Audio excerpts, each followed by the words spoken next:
Yeah. Hell yeah. Holy Huh? shit. Oh, this recording. I thought it was like Gloomhaven. Oh, no. He does that on his phone. Phone key.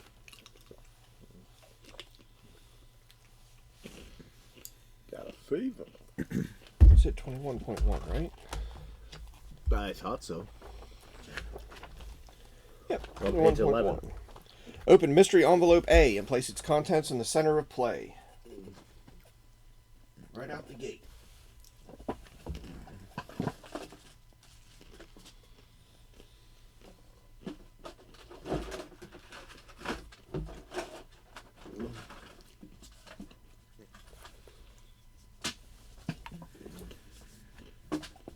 Mystery envelope A.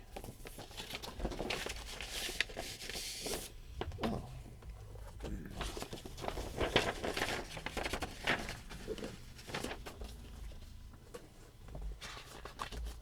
Oh, It's the map. that could be useful. So we're at 21. I don't know. Oh my gosh, it's a mystery. Let's look and see. Place the free company marker on location 21. The Wire Road. There you go. Place the chapter 1 time track beneath the map. Was there supposed to be a time track in there?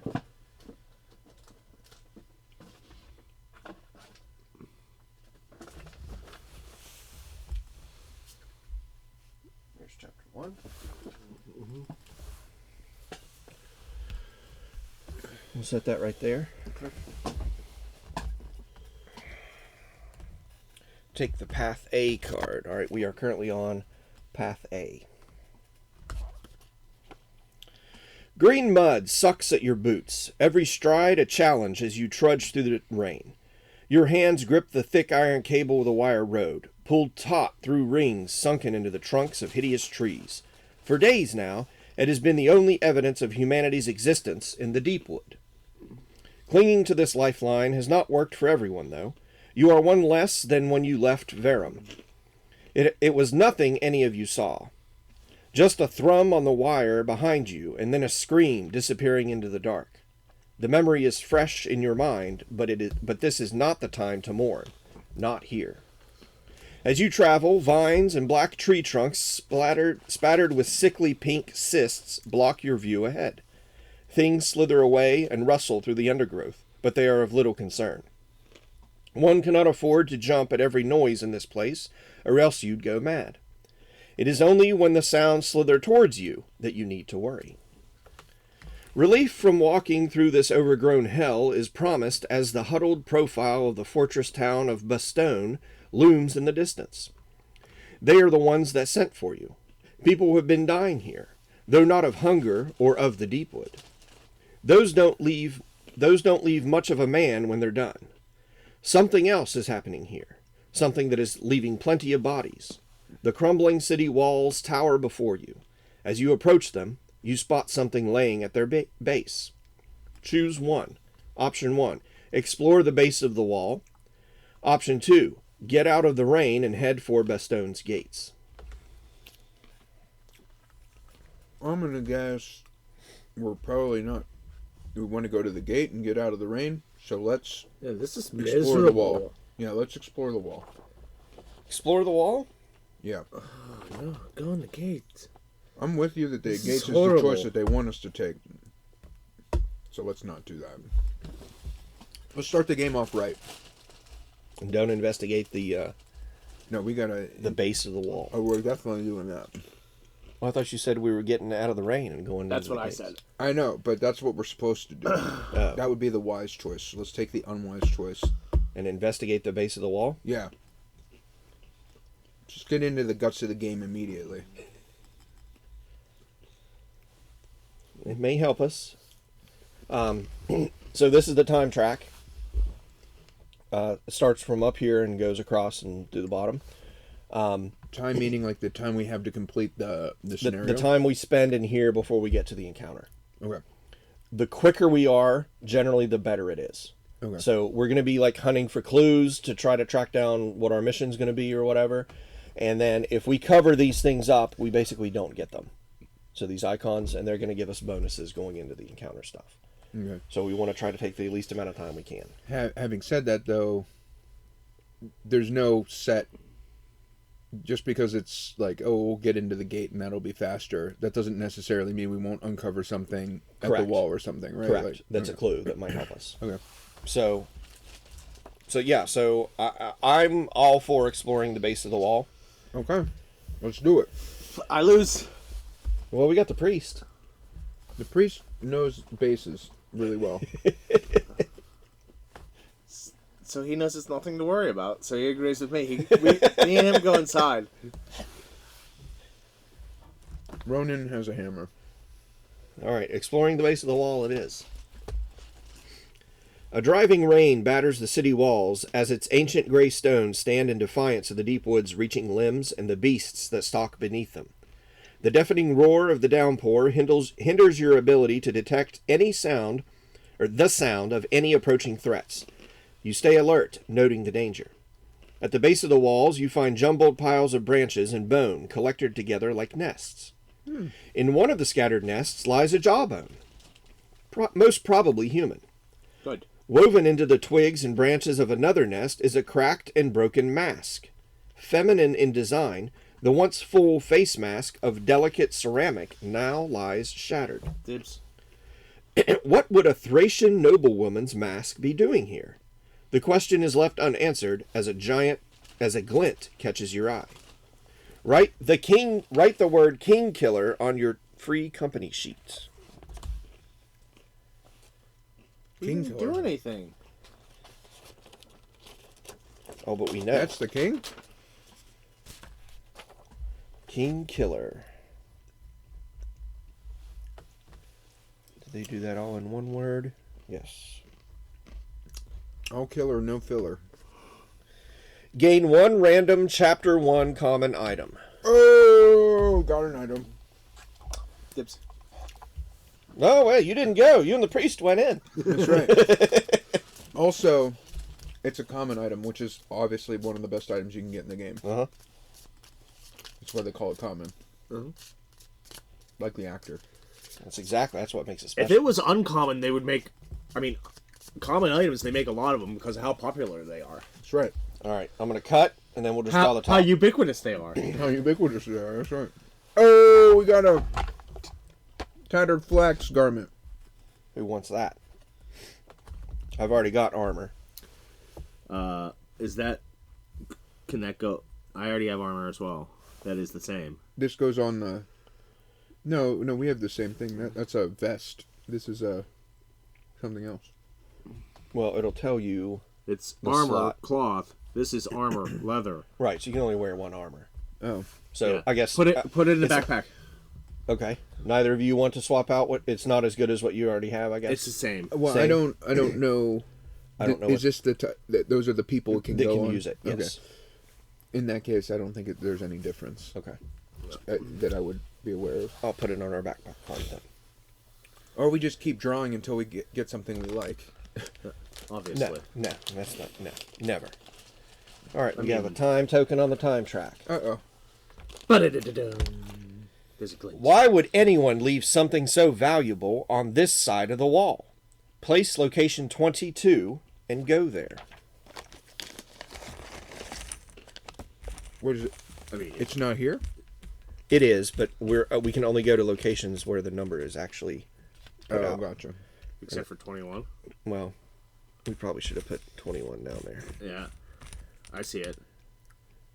I see it. No, that's 12. It's like right next to 19. Uh-huh. Perfect. Okay. All right, we're at 22. Well, this is moving right along. There you go. We're almost done. Yeah. Oh, it's the main gate. Finally. As you approach the thick wooden gate, a small slat slides unevenly open and wary. Coal-caked face peers out. Moments pass as he eyes you with suspicion, taking inventory of your many weapons. Then one of you reveals the mark on your wrist. He grimaces. Free company. Let me get this open. The slat slams shut, and you hear chains strain as a mechanism pulls the gates open, swinging out just wide enough to squeeze through. You move into the gateway passage and find it blocked ahead by an iron portcullis, a second layer of defense creating a quarantine area. In the passage with you as a single table, lit by a foul-smelling lantern on the wall. You hand him your papers. I'm sure you know the drill, the guard urges as he thumbs through them. Arms extended out from your sides, he raps against you repeatedly with a short hollow tube of wood. He nods, then sniffs, satisfied you have brought nothing of the Deepwood in with you. You've not come too soon. More bodies last night, he says as he moves to the rickety table in the corner to mark more paperwork. Papers say you're 5. A grim silence from you answers his next question. Right. Then an oath fulfilled, I suppose. He looks uncomfortably away and motions towards a logbook with ink and quill beside it. Make your mark. Create a name for your free company. All right, what are we going to call ourselves? There was a thing in there we should call ourselves. I think just thick enough to slide through, which would probably be a company name. That's what we want to call ourselves? Just thick enough to slide through? Yeah. I thought he was referencing the thin slot. Well, We're just thick enough to slide through. okay. JTEST.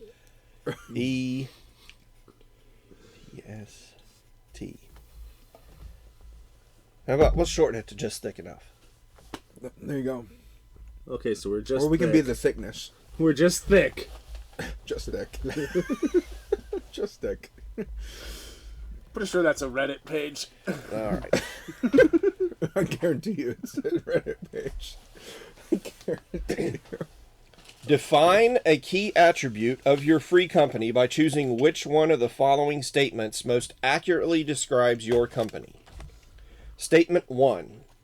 You are faithful to the oath and to your God. You trust that your arm is given strength by more than mere muscle. Statement 2. You are the last one standing, the ones who seal the breach and protect the innocent. Shoulder to shoulder, you will hold the line whatever comes at you. Statement 3. The Deepwood is fierce, but you're worse. You never met a problem that can't be solved with a sharp edge. Statement 4. Death is a dance you know well. You flow through fights in perfect form. Training gets you only so far. The rest is raw talent. And Statement 5.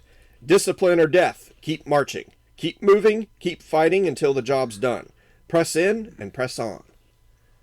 Which statement of those 5 best describes us? I think the thickness statement number 4. I was going to say 3 or 4. 3 being my preference, with 4 being my backup. 3 is my preference. However, being the thickness team, if you read 4, it goes much better with that. Raw talent? Raw talent is 3, right? No, that's 4. 3 is Deepwood is fierce, but you're worse. You never met a problem that can't be solved with a sharp edge. Right. 4 is death is a dance you know well. You flow through fights in perfect form. Training gets you only so far. The rest is raw talent. 5, which I think is what you're talking about, 5. is discipline or death. Keep marching, keep moving, keep fighting until the job's done. Press in and press on. That's the one I was referencing. But 3 is my preference. Meet it with the blade. Or did you say 4 is? 3 was my preference. Alright, we're on 3. 3. Turn to 22.4. All Oathsworn gain a permanent empowered ×3 token. Note this on your character card. Do we just write ×3 on it? Or No, you just circle John, right here. You X this out. or exit. Yeah, however you want to do it. a game of... That's permanent, baby. Empowered ×3. That's the one where you can upgrade. You can spend that to upgrade 3 dice or 3 cards. And that's permanent? So that's once a fight or every time you attack? No, it's permanent, meaning you always start the encounter with one of those tokens. Okay. You still spend it, so you can only still use it once. Yeah. But you're always going to start with it. Yeah, that's pretty good. I like it. Continue to Glad we got that one, right? 22.2. Oh, that seems. That's a boss killer. Yeah, that seems like it's. All right. The guard seals the paper with wax and nods to those outside the portcullis. With a slow grind, the iron gates raises to let you through. You understand your task. Find whoever or whatever is responsible for the unexplained deaths. As you step out onto the main thoroughfare of Bastogne, a sea of unwashed citizens churn through the mud, going about their daily struggle. "Welcome to my glorious Bastogne," a voice chimes from your right. You all turn to the voice. A street urchin, caked in dirt under an explosion of dark hair, leans nonchalantly against the outer wall. I shoot him with an arrow. If I hadn't been so clever, I might have tried to lighten your pockets. Looks like you're too much for me, though, right? You come out of the green all bristling with blades fresh from the wire. Nope, me ma made no fool, and that's why I'll let you pass without paying my toll. Now, I know what you're thinking. We need what kind of charitable citizens to show us around? Well, usually I'd say no, with all my other responsibilities around town, but for you, I make an exception. 4 iron a day, and I make this place feel like home for you. Get you anything or anyone you need. Take you anywhere you want, and keep you from running into the less reputable around here. Choose one. Do we negotiate with the boy, or do we ignore the boy and attempt to navigate Bastogne alone? Let's negotiate.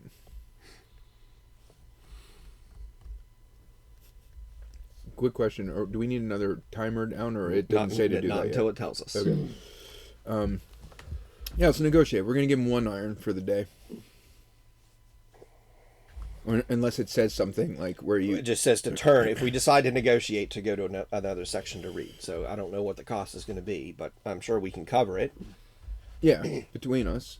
Are we allowed to do it between us, or does it have to Yeah. come out of one person? No, we can Okay. have it. It's company money, basically. Okay. I say we negotiate it. It's probably better to have the kid get us around. Okay.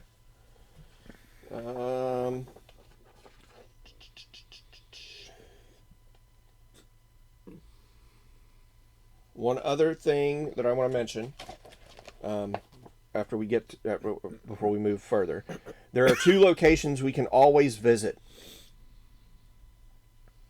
and that is the blacksmiths and the apothecary. Potions and weapons. I'm not wrong.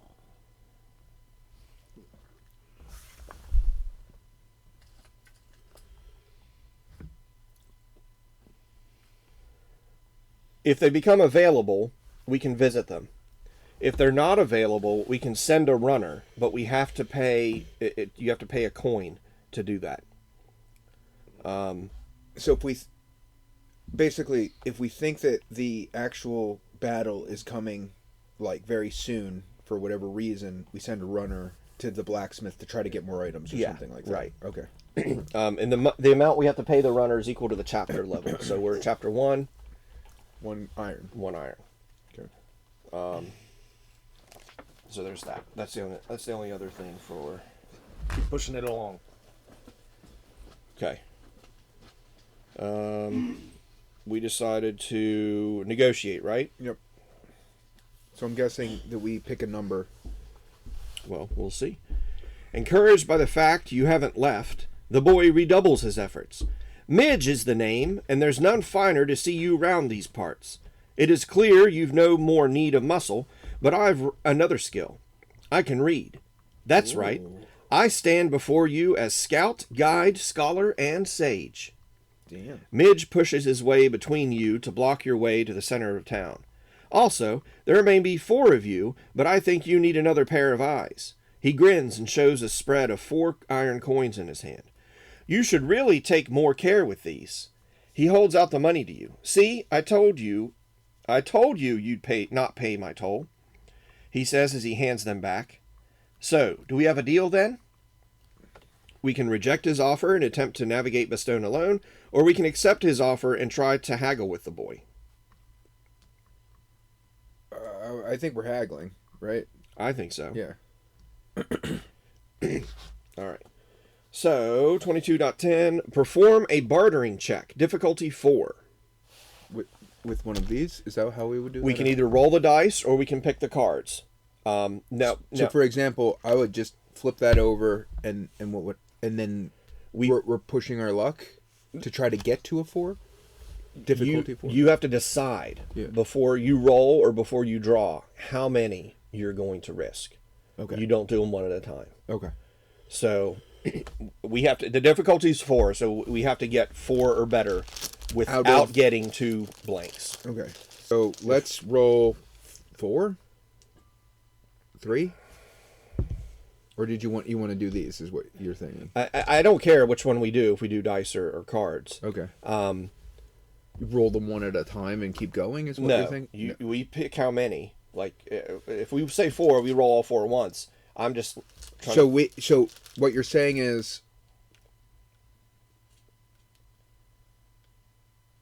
okay, roll more maybe to get the 4 is what. Maybe. Okay. But even if one's we'd roll 3 ones. At a minimum, we would need 5 if we roll like 1 blank and then 4 ones, because difficulty's 4. But what are the odds? There's 2 2s on there. There's 2 2s, one's a crit. Right, and two 2s and 2 1s, and then 2 blanks. Yeah. So 5 maybe. We might be able to get away with 4 if we're lucky, because it's a 1 in 3 chance that we're going to get at least 1 2. Let's do a 5 and see what happens. But we might get 2 blanks and fail. Well, we won't fail. We're not going to fail.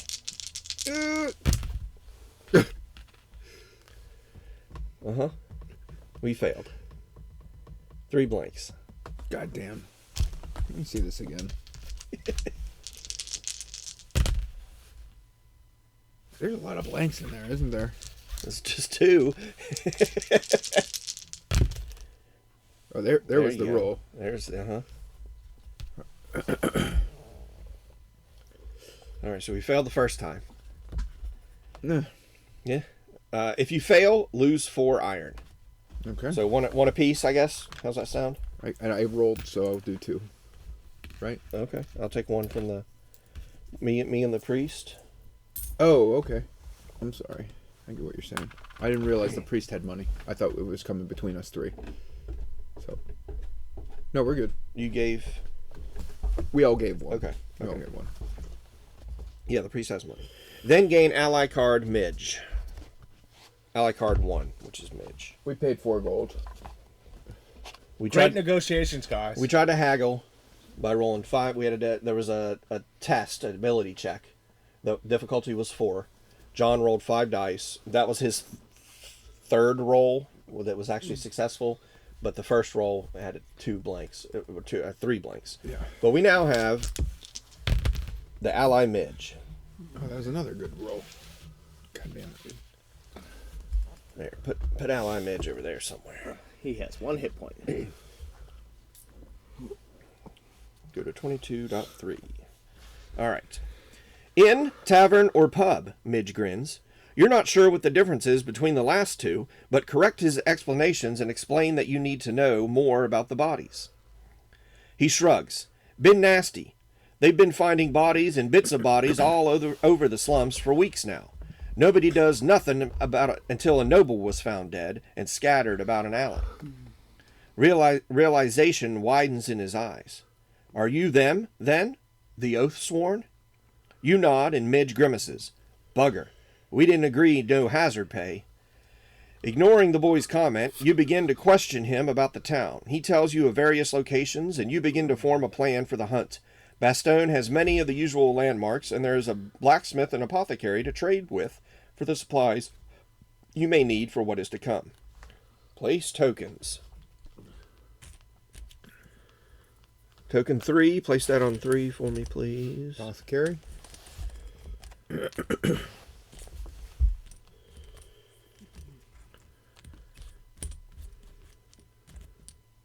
goodness.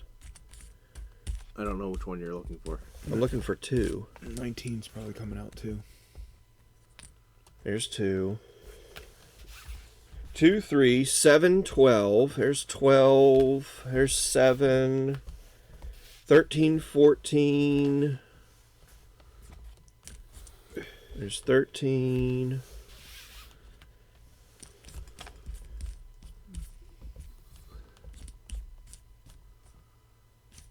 There's 14. 16 and 19. There's 16 and 19. Okay. Choose a location to go to. So of those that are now out there on the board, Well, now that we've paid a king's ransom, we can't. Market, blacksmith, and apothecary probably are a place where we're spending money. So we probably shouldn't go there first because We have no money. We have 'cause no money. Paid the boy. the boy. So let's. Does he get a die for his hit points? It doesn't say. It did not tell me to put a die. So Let me- what is this? Underway? Is that what it says? Underways. Underways. It's So probably like the slums, I would assume. yeah. This is unmarked. 16. That seems like it might be an interesting place to go. What's 19? 19 is a blacksmith. No. Apothecary, Something like- blacksmith, market are these. The Oak Brook, I guess this is a tavern. The Broken Oak. The Yeah. Broken Oak. Town Square. I think we should probably, if picking, I would just go to the innocuous place to see if we can grab some iron. I'm going to say go to the archive. Okay, we can do that as well. This is probably maybe where the bodies were being found. Yeah. Or it could be the underways. I was thinking the underways is probably where those bodies are, It's possible. just by the name. But I think the town square should be, one or two places after the one that we go to right now. Okay. Before we hit the blacksmith, any place where we would obviously be spending money. Okay. So I would say we can go 2, 16, and then either town square or, if we get some gold, we can... Yeah. Or iron. We'll see what happens. We're going to 2. Okay. Marker. Do I need to flip this guy? Like, do you flip them? No. No? To know where you were? No. Okay.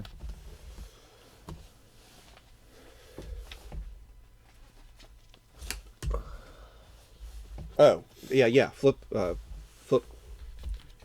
Well, no, it just tells you where to read. We're on path A, so we went to 22.1. So flip that token over on 2, Okay. and we're on path A. So which entry do I go to? 2.1.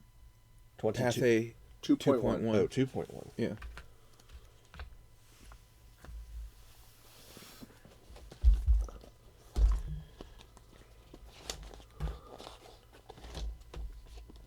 .1, you say. You find the town archives and an irksome clerk named Millis. The deaths, I presume, the clerk says dismissively. I suppose you should follow me then. Everything is collected. You will not find our numbers wanting. Move nothing. The records Millis helps you sort through deal with a large list of missing persons, a pile dedicated to what appears to be suicides, and a tally of the local dead with their cause of death inked beside each name. The details are grisly, and some descriptions have no names attached where only bits of bodies and blood trails were all that remained, yet left no doubt that there was a killing. I don't know why you bother with the peasantry and their ilk. Their numbers wax and wane like the sun, he says derisively. What would be of concern is my timber figures. 9 cords of wood marked used last month for various reasons, mostly funerals, but records show only 7 cords being pulled in. 2 cords unaccounted for. What is this world coming to? Either the gatekeepers are not doing their job, or someone's lying, and there's nothing worse than lying on a census. That's the real crime here. Choose a location to go to. We're done with that? Okay. That was all. Yeah. I didn't think there was going to be much there. Let's see locations. Are you happy with your archive quest? Oh, you remove it and place it on the track. That's what I thought. So Yeah. We've been there. We've been there. Yeah, we've been there. Oh, fuck. So, if we don't get a city event on this one, then we lose out on a city event? Event cards. Or by covering that up, we get the city event? No, we draw, yeah. We draw and resolve it. So, by extending the time out, that's actually good by not Yes. running into the thing. This is the one we don't want to cover up. Okay. But at any of these, we can encounter the battle that we need to fight, is what you're saying. What's that? Sorry. At any of these, we encounter the final. It engages the final it battle. could, yes. Okay. Once we get enough clues. Let me ask that in a different way. Are we the ones that choose to use the clues to engage the battle, or does the battle come upon us? I think it without comes us? upon us. Okay. So, if we cover this up, we don't get it, and if we cover this up, we don't get it. But the city event The city events will just happen. Okay. Do you guys want to go to 16?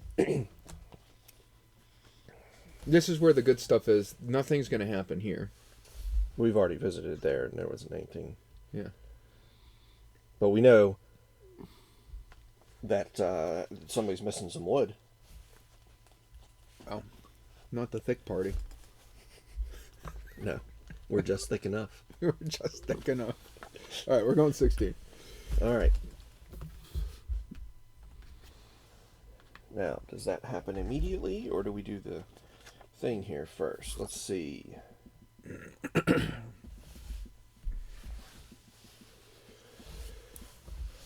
Clay, take notes. You got to go to places where you get stuff, and then you roll dice so that you can't get it. That's how you play the game. Immediately. All right, so we're drawing a city event. Shitty event. A band of street urchins gather around you, begging for some iron flecks. They look hungry and are poorly clothed for such cold weather. Do you A, which requires us to give 4 iron, give them iron, turn the card over, or B, shoo them away, and then read the back of the card? I don't think we have 4 iron to really give. Yeah, neither do I. Seeing as we already got... What the hell are we carrying this kid around if he's just going to attract more urchins? Well, So, I think we shoo them, and then we're going to have to roll, probably, to, deal with whatever's coming. And we'll lose 4 either way. I don't think we'll lose necessarily 4 either way. We might have like a short little skirmish, which is like 1 round of battle. But Yeah, let's show him. show them away. Yeah, we I don't have would the agree. gold to... All right, B. You try to shoo them away, but they seem reluctant. Then, seemingly by their own accord, they bolt in different directions. Only then do you realize you have been robbed. Yeah. Each Oathsworn loses 2 iron. Any Oathsworn that cannot lose 2 iron loses a combat token. Your choice. Fuck. So there goes all that money we had. Now we really lost all They of them. doubled down on us. They took all of our They money took instead of 8. half of our Yep. money. Yep. That's what we get for listening to John. Yeah. Well, flip that over. What am I reading? 16-1. I assume that's what it was, but we better check because they'll probably flip it up on us. God damn. No more iron. We should have sent the guys to the thing immediately. While we still had the iron. Although we would have lost whatever we bought. Yeah. You know? All right. Rain trickles from an ill-hanging sign proclaiming this to be the watering hole. Ooh. It is an apt name for this place, or at least the last part is. You enter the inn to the sight of gritty faces and dirty mugs. From the look of the men, this must be one of the dives of the underways workers. You hold out your hand, palms up, giving the pot's peace gesture to indicate you want no trouble, and make your way to the bar. Eyes flash to the free company marks on your wrists as you pass. You approach the innkeeper and ask what he knows of the deaths. I know I'm losing the pull. Jimmy, you're supposed to be dead by now, he shouts over your shoulder to a man in the corner. Men chuckle and go back to their drinks. Lost 3 good patrons this month. Randall swears he knows. Wait, perhaps you can help that dunce. You want to know what he knows? He's at the stocks. Try to get him out, will you? He's just a bad kid. just doesn't know when to keep his mouth shut round the guards. Place location 20.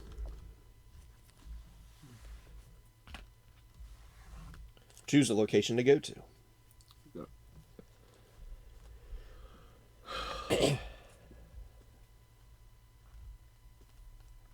What's this stock? Stockade. It's where the kid that he wants us to go help is. You want to go help the kid? I mean, he has information, possibly. I may as well go there. All right. Let's go get that information. Where are we going? 20.1.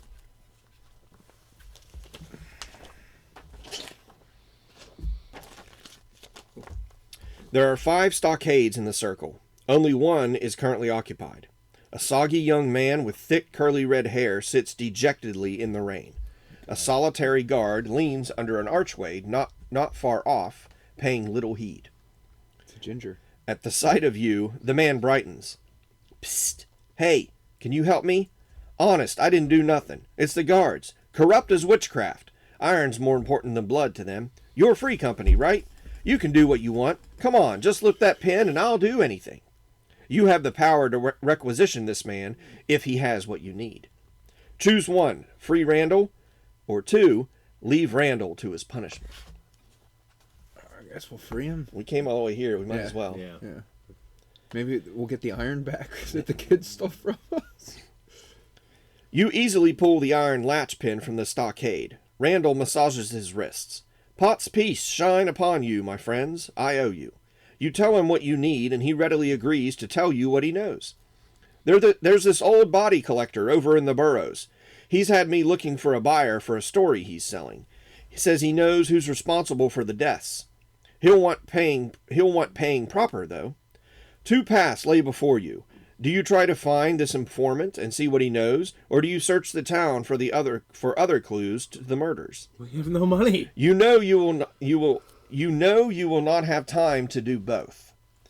If you have less than 6 iron, you must choose to search the town for other clues to the murders. There you go. That's what we're doing then. And then we just choose another location to go to. Underways, baby. Underways. All right, we'll go there. We're going fast. But we got a gain token. That's when we cover up that we don't get. Yep. 7A. 7-1. 7A. How would this have worked differently? That we would have found a gain token in here? No, if we go to the encounter and if that symbol there with the book, if that's it, that means if this is uncovered, we gain it when we go to the encounter. Oh, okay. So if we find the encounter, If we get to it quicker. Yep. Okay. Ancient wooden doors mark the entrance to the underways below the city. Inside, looming passages of moist soil, well timbered up and tended, lead ever downward. Women with tied back hair carry buckets of roots or yokes of water on their shoulders as men work the dark loam, sweating in the dull glow of amber lanterns. I know my workers, and you are not them, an authoritative female voice announces. It is a slight woman with bright eyes, dressed in a man's leather farm clothes. She points at your wrists fearlessly. Oathsworn. Good. Let's make this fast. I am Celeste, Overseer. You explain why you are here. She takes it in and replies, Nothing amiss down here. Yeah, in the past 3 months. I have lost 4, but that has all been above ground. Suicide? Witches? Whatever else stalks the damn streets above, you tell me. I have my men leave in pairs now. No one walks alone upside. Only fool runners like Randall do that. And I've not seen him. He's probably face down in a ditch or face down in that inn the boys go to. Choose a location to go to. I don't know. I say Wasn't Randall the guy that we just released? Yeah. Yeah. One of these. We were already at the tavern that the boys go to. The watering hole. Might go to the Broken Oak. Yeah, let's check it out. Oh, 13-1. And then there's the city event. City event first. Oh, city event first. Yep. A thin man, face plastered with fear, stumbles into you. Gripping your armor like it's the wire road, he manages to utter, "Help me," before a street gang barrels into view. They stare at the man with murderous intent. Pfister wants to talk to you, Oliver, one of them says as they approach. What do? Do we A, intercede on the man's behalf, or do we B, break the man's grip and walk away? Intercede. Why not? I want some fight. Let's do it. You step between Oliver and the group, reaching for your weapons. There are a dozen men and only 4 of you. They look to their leader, not wanting to seem afraid at the sight of the Free Company. He gives the order to attack. Perform a round of combat against Defense X, where X is 2 plus half your current chapter number rounded down. So our current chapter is 1, divided by 2 is 0.5, rounded down is 0. So it's 2 plus 0. So combat. So how many dice are we going to roll? 2. Because if we get a 1, we win. No, the 0. No, the defense is 2. Oh, it's 2. 4 then? Wait.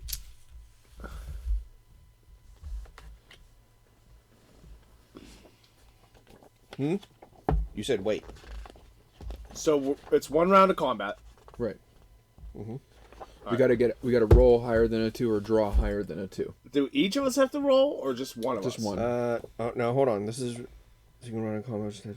each Oathsworn must draw a single attack against the enemy. Combat tokens may be used, but special abilities and item abilities may not. To perform this attack, the player draws any number of their character's might cards, as depicted on the might track, and up to 10 white cards. If 2 or more blanks are drawn, it's a miss. Otherwise, the attack hits, and the sum of all the numbers on the card drawn is the damage dealt. If the damage dealt is equal to or more than the enemy's defense, the Oathsworn succeed. Okay. So it's only cards, or you can do the dice as well? Either way. Okay. Cards or dice. Yeah. All right. I'm gonna roll these. We'll see So what all happens. of us have to succeed, or one of us has to succeed?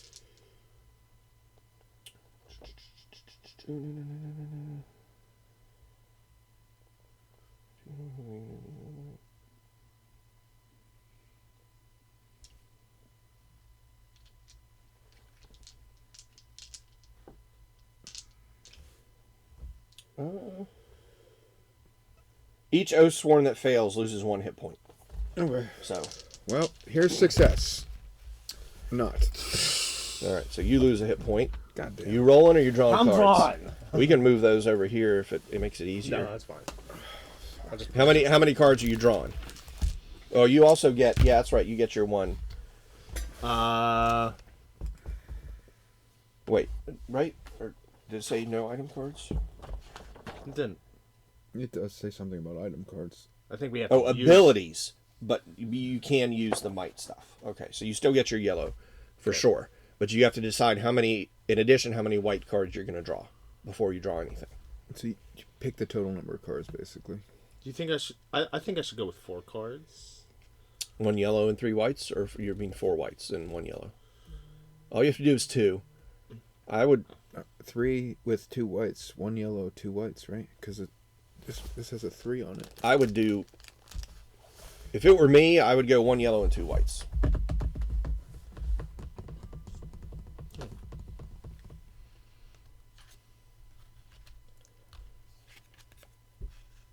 There you go. You got it. You won. Perfect. So you were successful. I'm just going to roll 3 dice.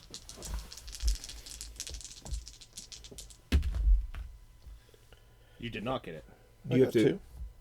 2 divided by 2 is 1. Yeah, so you... It's going to be... Yeah, it's not... It doesn't divide in the... And the priest has to do it, right? Correct. And the priest, he has a yellow.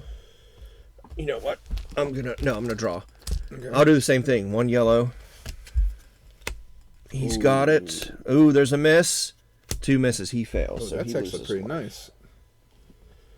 Yeah, that's awesome. Wait, why does he... Oh, because he got 2 misses. 2 misses. Okay.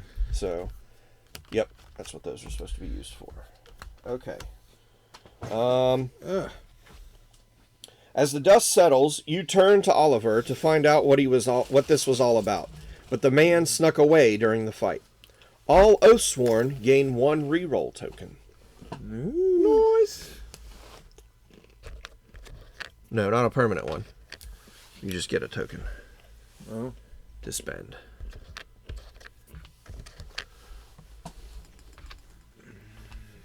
Oh, wait. That's the wrong token. Right?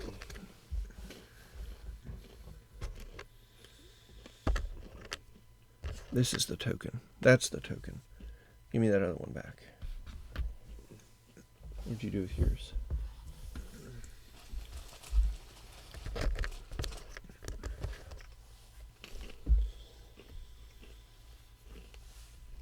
You want more for me. Alright.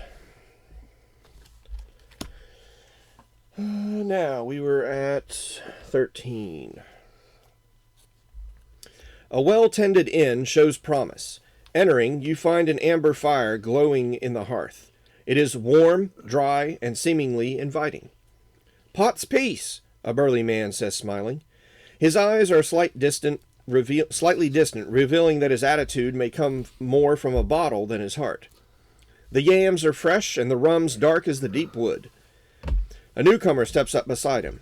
"Things are not fresh just because they are green, Bram, especially if they're supposed to be yellow." He turns to you. He tries, at least, and he's not lying about the rum. Grey Cane. The man introduces himself with a nod of deference. "I am the eyes and ears of this town." "The mouth, more like," Bram offers from behind the bar. I am also the bankroll of this establishment," he retorts with a knowing look at Bram. After a few pleasantries, Grey Cane leads the conversation around to the question of what he can do for a free company in Bastogne. Hearing of your hunt, a light appears in his eyes. "The son of Lord Arden's been the talk of the town. Word is he has been frequenting a certain sort of alley, being less than noble. That's where they found his seal, the noble crest, bathed in blood. No body. The crust blame the common folk, but I think it's something else, and I'm glad Devenish had the forethought to call you in. Gain clue token 1. How many clue tokens do we need? I don't know. Fucking got that clue token, We baby. have clue token 1. We'll just set that there. If you have clue token 2, place location token 4. We do not. Choose a location to go to. Probably the town square. Yeah. 14.1. Guess we're not getting that unique item. Are you kidding me? I'm getting it. Smells of cooking pots and the sound of fervent bartering roll over you. Glancing around, you meet the eyes of the destitute, peering from dark alleys and crooked doorways. The square itself seethes with people who retreat to give your party a wide berth when they notice you, creating an island in the roiling sea of bodies. You come to another area bereft of people. At the heart of the square is a 10-foot-tall iron post, driven permanently into the flagstones. Heavy links hang from the welded bolts, and a large ring of black soot scores the area at its base. Others you have seen of this kind are made from wood. How many people are they burning to warrant one made from iron? You canvass the area and discover that this functions as a crossroads between East and West Bastogne, and it seems no violent deaths have been discovered in West Bastogne. Gain clue token 2.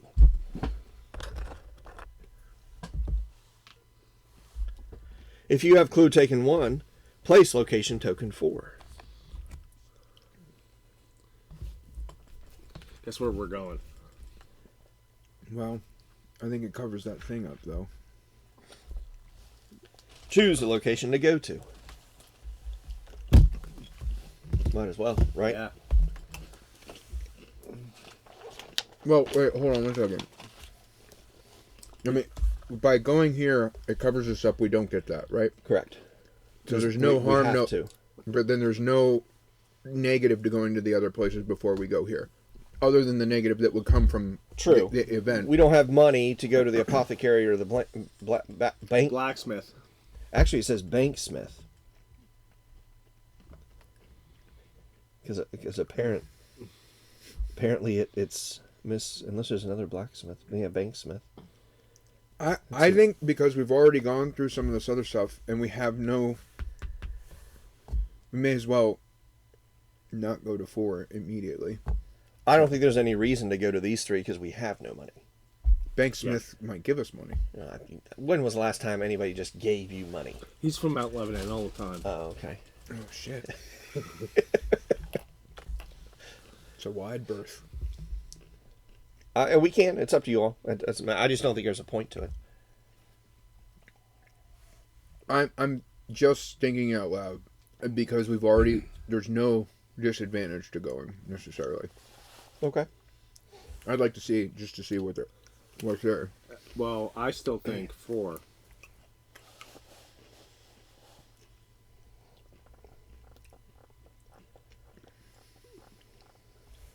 I don't see a point in going to any of those three other than 4. Okay. Read 19 and see if we would have got money. All right, what's that one say? Is it 14-1 or 4-1? I'm sure. Sure, it's 4-1. Yep, path A. Using the information you have gathered, and with the help of a couple of street urchins from the east side, you find the spot where the noble was killed. You walk the shady alley. Even the drunk and dying avoid the end of this street. Bloodstains still spatter the walls, the rain running down them having little effect on the marks. You search the area for something to help in your task.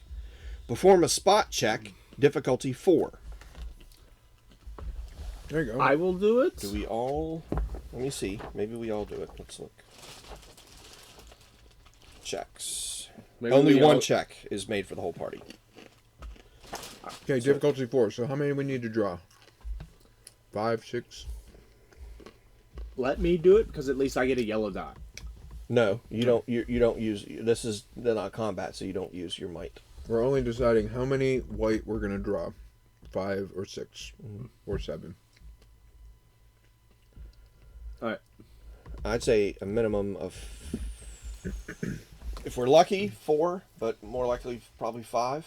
You want to do 6? It's a difficulty 4. So we have to get 4. 4 or better. Right. So I say do 6. I think it's too many. Okay. But let's do a 6. All right. We'll see how I'm it gonna- goes.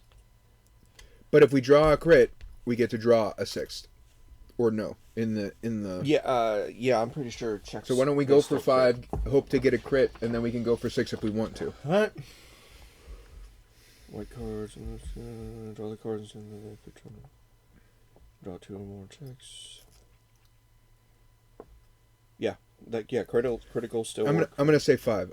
I'm gonna agree with you, Clint. There's 3 here. There's 5 total in the deck, right? I have no idea what the total is in the deck. All right, we're gonna go 5. 1, 2, 3, 1 miss. 4, 5. There you go. We got hit it. Okay. If you succeed, go to 4-4. Your eyes follow trickling water down the walls, watching as it gathers in the gutters, then runs toward a nearby sewer covered with a hatch. Curious. You haven't noticed other large hatches. A coincidence?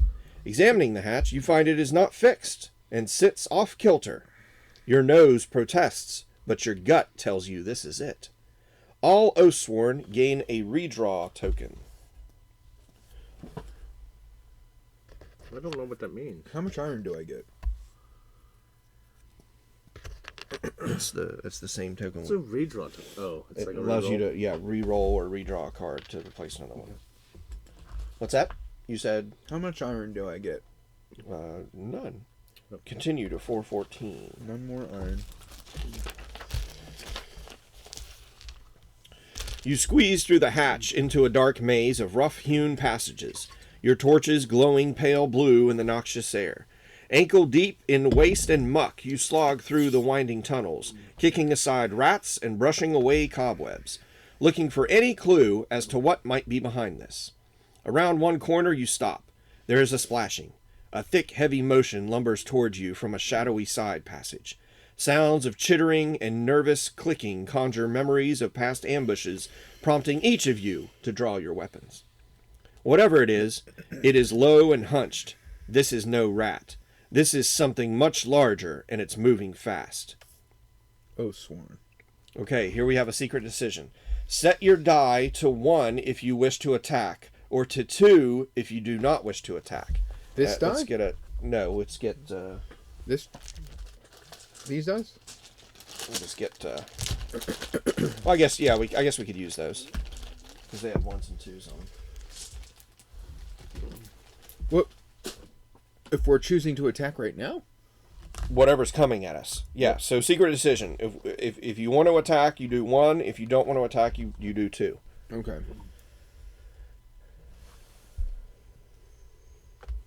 I already know what you guys did and what I did. Oh yeah. You both are 1 and I'm 2.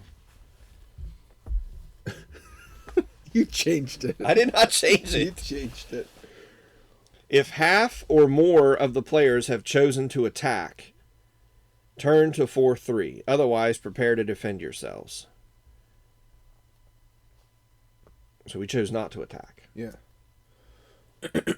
Fools. 4-17.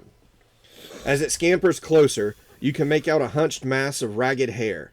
You ready your weapons at the approach. As it enters the flickering light from your torches, a man's face emerges. A rat catcher from the looks of him. You, he shouts. Have you seen it? He notices your weapons drawn. You have. Good. Come. You must see this. He turns, but then cautiously looks back. Don't eat any of the rats. They're mine. He glares, showing broken teeth. At that, he scurries off the way he came at a surprising speed. It's not much, but it is the only thing you have. You follow. The little man is fast, and in this confined space, it is difficult to keep up. Each Oathsworn performs a survival check with a difficulty of 3. Each Oathsworn that fails this check falls hurting themselves, losing 1 hit point. All right. All right. So each of us are going. I'm guessing you're going to use your cards. How many do you want to go for 3? And do you want to go first? I don't think he can use his might. I think that's only in the combat. Except for the one that we did. Because that was a combat. Right. Yeah, Okay, sure. yeah. The checks are all just white. All right. Here we go. You succeed. That was 3. Huzzah. Do you want a cards or dice? I fail. You fail. Do you want to roll or do you want to cards? Yeah, I'll take 4 dice. I saw how easy you made that look. Yeah, you You just kind of fling it from the side, or you tumble. From the hip. you gotta From the hip. flip from the wrist out like you're shooting craps, like it. that. Oh. Yeah, that's a fail. Oh. I thought it was 3. I have 2. Oh, yeah.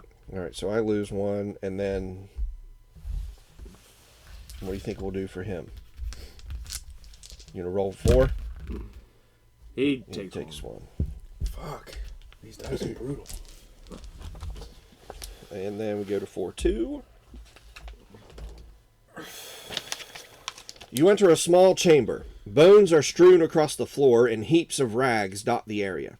Oddly, a pile of books is carefully stacked against one wall. You wonder how this could smell worse than the passages you were just in. The rat catcher is scrabbling through one of the piles, then rises, wielding something over his head. You realize it's a dismembered arm. There you go. Look at the bites here. See? Rats. The hand is calloused. A farmer, my guess. From the underways, mushrooms and roots. His nails, long and chipped. Good digger. 2 things I know are men and rats, but never nothing like this. He turns the arm over and puts his finger deep into a blackened wound. The tooth that bit this arm... He looks at you with a serious glare and holds his thumb and forefinger 6 inches away from each other. You ask him if he knows where the rat came from. He looks up at you, almost excited. He nods. Let Cedric join the great hunt, and I'll take you. Ooh. Do we let Cedric join, or do we leave Cedric behind and find our own Let's way? take him. Going with us? Sure. Why not? What's the worst that can He's a happen? crazy bastard who wants to eat rats. All right. I like him. 418. Charlie Kelly. Yeah, he's better than Midge. Gain ally card 2. Yeah, Midge is done fuck all for us right now. Let me tell you that much. Do we put dice on them? It doesn't say to yet. This is a non-combat ally. Add He Deepwood. is a combat ally. Add Deepwood Event 8 to the deck.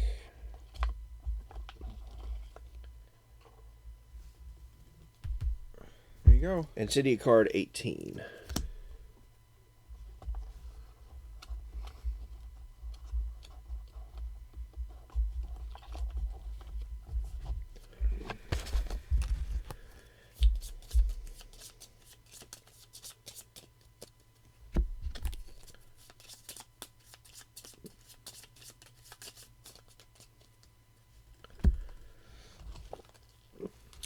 The place Cedric leads you to is a junction that runs along the outer wall of the city.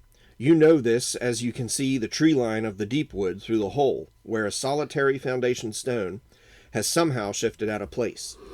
Blood stains highlight the opening on all sides, concentrating on this point, as if bodies or body parts have been forced through the gap. He's not alone, you know. The rat that bit that arm? You turn, listening to the rat catcher. He was a pup, certainly. They look different. Mothers have dozens of pups, he murmurs, fingering the scores of tracks leading to the hole. Dozens. Man, he's fingering holes. Reveal the encounter special rules board. Mark the special rules box from chapter 1 on your be free pretty company. Just thick enough. All right, here's our special rules. This is going to be for we the can see encounter. the rules. We can see them now. All right. Brood mother. Release the brood. This is what we're fighting? This is the encounter we're going to come to. Oh, fuck. This thing's massive. It gets this much might. It's got When it attacks, yep. a lot of might. There's the giant rats. Giant rats, or release the brood. Place 3 giant rats adjacent to the brood mother in the hexes closest to the rear that have no characters in them. If there are no empty adjacent hexes, place the rats 2 hexes away instead. The rats move and attack at the end of the encounter phase. Stages. Stage 2 triggers the brood mother loses 2 dice. Stage 2 triggers when brood mother loses 2. That's just how the encounter works. Okay. Bad news is what it sounds like. Stage 3. What? Stage 2, stage 3, meaning like it's advancing through the. Yeah. How do we know how much life she has? We don't know yet. No, not yet. Okay. More than enough. Probably. All right, so we choose one. Do we set a trap for the brood and wait for it to return to the hole? Or do we follow the trail while it's fresh? I guess we would set a trap, right? Set a trap. That's my vote. We're in her lair. No. No, we're at the place where she's getting into the city. And attacking people and killing them. So, do we go at... Basically, our options are, do we go after her and try to track her down out there in the Deepwood, or do we wait for her to show back up here? What do you and think? Ambush her? What do you think? I think we should probably try to trap. It's probably a good idea, I think. All right, we'll trap it then. We're all in agreement. We're trapping. Trapaholics, you know what I mean? You coat the area in oil and cleave to the shadows, lying in wait for the trap to be sprung. Twilight is settling beyond the hole when the scratchings of clawed feet can be heard outside. Cedric breathes heavily in anticipation for what's to come. He seems to enjoy his work. All Oathsworn gain a redraw token. We're gonna need them. Is a redraw associated with the rolling of the dice and stuff like that, or is that Yes. okay? How many iron do I get for a redraw token? None. Damn it. A head the size of a wolf's juts into the gap, followed by a nightmare of festering fur and yellow teeth as it presses its bulk into the passage. Ooh. Behind it, another head appears, then another, and another. One turns towards you and hisses. You strike your flint. Flames engulf the brood. Squealing, writhing bodies roll on the ground. You dispatch the remaining ones quickly, disgust strengthening your blows. Now, for whatever is out there. Turn to 419. You squeeze through the small hole and find yourselves in the no man's land between the city walls and the Deepwood. You look off to the tree line and check your compass. This item is near sacred to you, as well as all free companies. It is the only chance you have of navigating your way back after you enter the Deepwood. You steel yourself and head in. Add a time token to the time track. Do not trigger any effects on the time track. I think it doesn't matter at this point, but... All Oathsworn gain a redraw token. Well... think we're going to be able to mitigate some bad rolls, or bad card draws at least. Mm-hmm. She won't be far, Cedric says, looking around nervously. He had asked to come, and you start to wonder why, but then you remember you could ask yourself the same question. Cedric easily leads you along a trail of sickly brush, torn and trampled by many feet. Half a league from the city walls, you come across a large circular depression, littered with scraps and bones. This is where you see her, the hulking rat-like form of the brood mother. She is twice the height of a man. Her back undulates with rats that swarm around her as she lifts her huge snout, testing the air. Her great head of rotten fur and gnawing teeth rolls towards you, and, with a ravenous hunger, her eyes meet yours. If you have the mystery chest, open mystery box 1.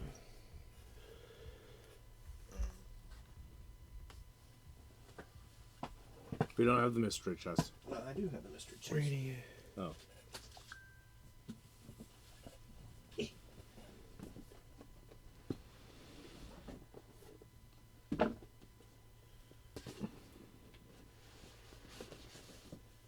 Man, that's heavy.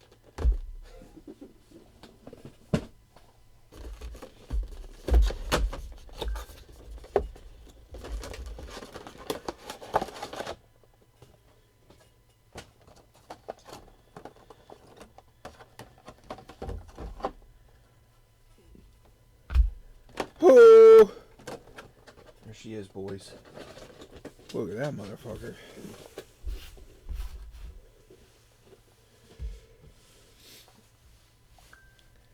Yeah, let's get some pictures for Craig. Proceed to the Chapter 1 encounter in the encounter book. Alright.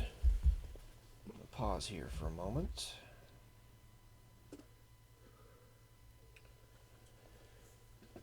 I think the cleric might be able to heal, kind of. Yes. He can use his desperate prayer. Which he might want to start off by using that on himself. He's already down to 4. Well, we shall see. He has 5 defense, though, so he's pretty beefy. All right, so like I was just telling John, 4 phases. Phase 1 is refresh phase. So we'll run through that right now. You regenerate your animus up to whatever your regen is. So mine's 6. I regenerate 6 over. He uses 2. He regenerates 2 over there. He does 2.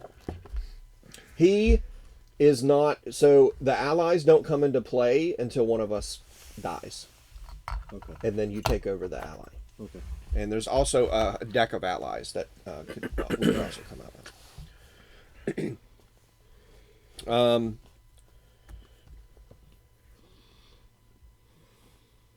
Any ability cards you had in 0 now come into your hand.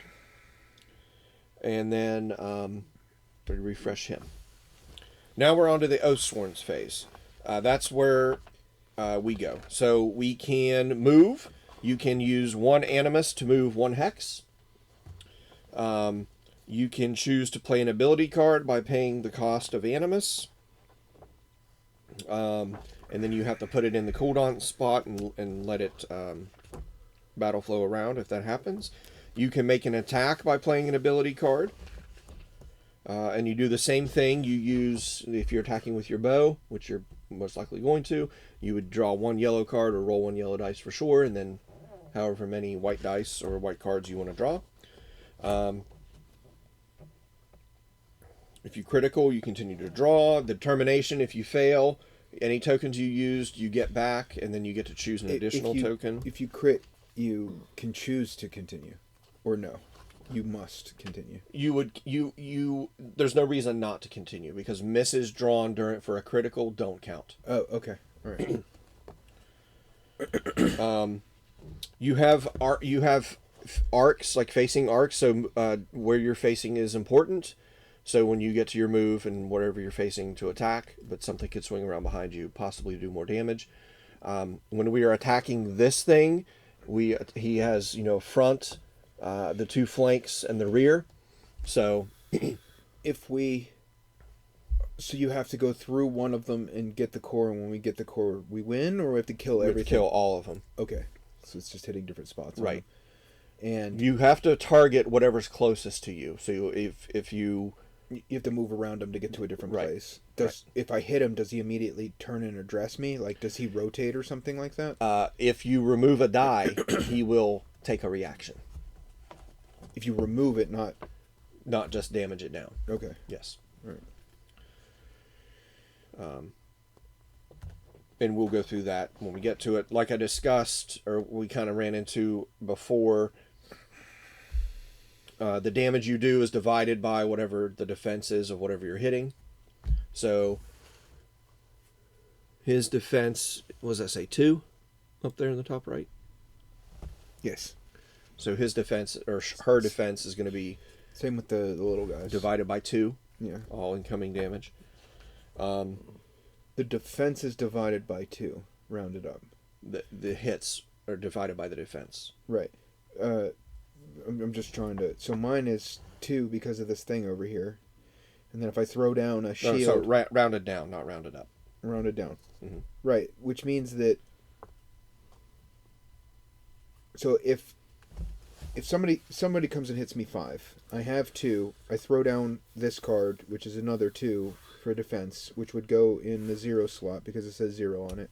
Mm-hmm. Would that cycle out into my hand at that moment if I'm defending, or is that only during the attack phase? No, that's Because this would Zeros come back to your hand on refresh. zeros come back to your hand on refresh, or if you play a 0 card there. The card you play still goes down, but any cards that were already in 0 will come back into your hand.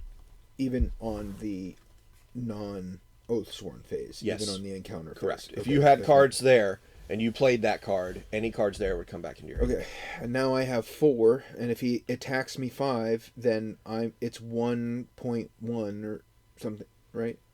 Well, he's 5 doing divided by 5. 4. If he's doing 5 to you, so 5 divided by 4 is 1.1. Rounded down is 1. So you would It's take 1. one Right. hit point. You Okay. lose 1 life. And if it was 3, it would still be the same thing. Like, I would still only be getting 1 hit. If he hits 5 and I have 3 shields, 3 defense, Mhm. it would still be 1. Right. If it's 2 and it's 5, I get 2 hit points. Right. Okay. All right. Obstacles. Are we able to fire through obstacles or no? No. Okay. If you're tracing, so line of sight is corner to corner, basically. Okay. If at any point, if it touches Yeah. a hex incoming, so like if I'm here, I have line of sight out of this corner. Yeah. But anything coming into that is blocked. You can't Okay. see. I don't understand that with the coming into it. I don't understand. Meaning that if I'm firing in, then it doesn't count. Well, it's close hex to close hex. So if if somebody's here, he has straight line, he can see me. Mm-hmm. But if something is here, it can't trace a line of sight through there to me. Okay, so it can't hit. Right. Okay. Right now, nothing has range attacks. It's all melee. Right, unless their card says they're going to have range or something. Okay.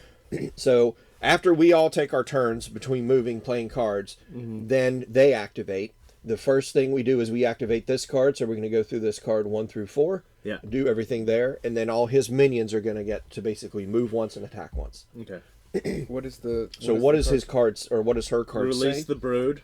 That's up here. 3 more, right? That summons 3 more. Yep. Adjacent, and the closest hex is to her rear. Right, which could be 2 away. Right. And then what's step 2? Move 7 to her target. Okay. Her target will basically be the closest Okay. thing to her. It Bite. is rotating. No, not a move. Not a move. Free action to rotate. However. So you move freely in any direction, but your character rotates to the direction that you're moving. You're face, yeah. Okay. Bite target. So she will perform her attack, which is 2 reds and 3 yellows. Again, they said to make sure you probably want to use cards for that. Okay. And then that person is going to have to And then move 3 take that southeast. damage. And so then she will move southeast. So southeast. Southeast. So she will move 1, 2, 3.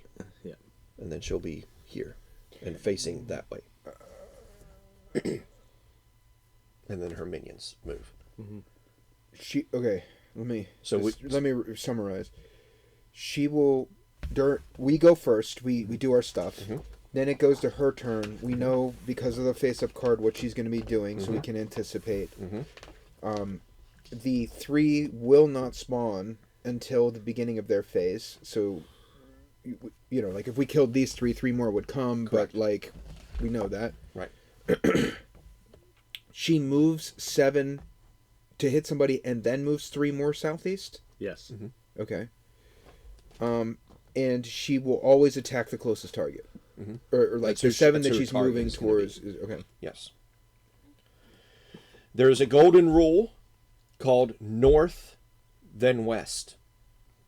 When you're trying to choose a target for something, or trying to choose where something moves, or what activates, you always choose north, and then if they're still equal, the westmost thing.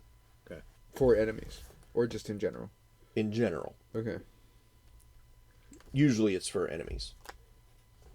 Okay. And then after they go, we do the end of round phase, which is basically we decide if we've... and any effects of the end of the round, essentially. There might be cards that say at the end of the round, etc. And then we just reset, we go to a refresh, and then same thing. Rinse, repeat. Okay? Yep. So, we've done our first refresh phase. How do we determine who of us goes first? We just decide. Okay.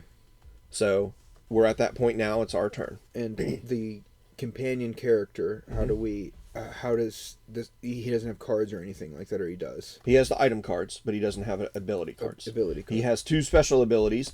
One is Desperate Prayer. Select a friendly character within range 3 and perform a basic check. The difficulty of this check is equal to the character's hit points plus 2. For each success, they gain 1 hit point. A maximum of 1 reroll token can be used on this check. And a max of 3 hit points can be gained from this ability per encounter. And the whole time. Okay. Oh, wow. That's not Yeah. a lot. And then, what was the other one? Blessing. All Oathsworn / allies within range 3 may gain a reroll token, a enhanced token, or a shield token. And a shield token is +1 shield on a You defense? spend it to add it, an extra. I say we let him go first and give Defense. us enhancements. Yeah, I agree Or with that. rerolls, or whatever you guys want. Well, here's the other thing. I have some... I've 5 life, you're 5 life. You're I'm at 5. life. He's the only one that's down by 2. Yeah. And he can't. Yeah. Well, I guess he's friendly to himself. Yeah. I have a question. So, pick a friendly character within range 3. They cannot be the primary target of an enemy this phase and gain a thing. If we push him into... Can he move, like, freely? This guy? Yeah. Yeah. And I smoke bomb him, so they can't be the enemy primary target. Right. He won't be targeted this round. So then it would go out to us, Right. which could be beneficial this round. Because if we stay further away and push him in, then it might be harder for them to get to us. Or No, he's going to move 7, so he's going to be able to get to us wherever we are on the board. you think so? 1, 2, 3, 4, 5, 6. Yeah, I guess it's gonna be kind of close. Yeah. And they move 6, Unless I I start think. here. They move 6, so... I don't think you can start there, John. Yeah, you can. We already established that you... Yeah, he can start. This is the furthest left hex he can start. Okay. And you're in the furthest right hex. you Okay. can start. So, I said... What's his range? Who? Our priest. What is his range for... For healing, it's... no, for the other thing. 3 and 3. Range 3. Well, I'm not within that. Well, I could stick him in the center. Yeah. Yeah, and I can still smoke bomb him from there so that he doesn't become a target. Yeah. So, if he does that first, That's the first thing we do. Okay. We each get either a shield. Okay, we'll say that. So he spends one animus to act. So he can spend animus. His actions over here. So he can spend one animus to move 4. He can spend one animus to attack, or he can spend one animus to perform a special ability on his card. And his regen is 2 animus? Yes. Like he only has 2 animus, and he always regens 2 animus. So he always has 2 actions per. I think that's good to start a battle. Is to do that. I'm agreement with that. The other one would be move, because we want to spend 2 of his animus, right? Right. And then the question is, where do we want him to move? Is it further from harm or further into harm? And I'll smoke bomb him, because I need to do that as just one of the things I need to do. Meaning that he won't be the primary target. It's probably good that he's not, but again, he has 5 defense, so even if he's targeted, he's pretty good. Which is why I was thinking that we move him further in. That's fine, so to speak. But he doesn't have to move right now. We're just starting off by him giving us tokens. Right. So he's gonna give. So each of us gets a choice. I'm gonna take the boost. You want the upgrade your dice? Yes. Okay. And I want the shield, please. And you're taking a shield, which I think is this one. And I will take the upgrade to dice. And then he will take maybe a shield. I mean, on his heal, he has to succeed. And he has to beat our health level. Mm-hmm. He only... +2. What our life is +2. Yeah. So, I mean, we might want to save that until we each lose. Yeah, but all I'm saying is whenever that happens, we want to make sure that he can succeed on that as well. Right. We also need to make him to stay alive, too, though. Yeah. Okay.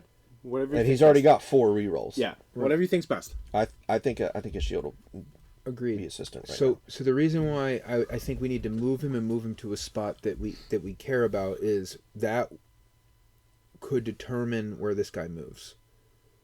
From the standpoint of view of Sure. like we can control how then we Sure. attack whatever's coming. Sure. If he's the primary. So, my plan Yeah. for this round was to move here Uh-huh. and fire at it, because I'm pretty sure from that corner... You're going to move here. No, here. Here. From this corner... It's closest corner to closest corner, so this will be the closest corner. So I can't shoot at him. No, you can shoot him... No, you can't even hit him from here. You have to stay here. Here, you have to move... Yeah, you can't hit him from here either, because the closest corner is this, and it's going to go through. Even if it's skirting the side, you're still technically touching the tile. Okay. How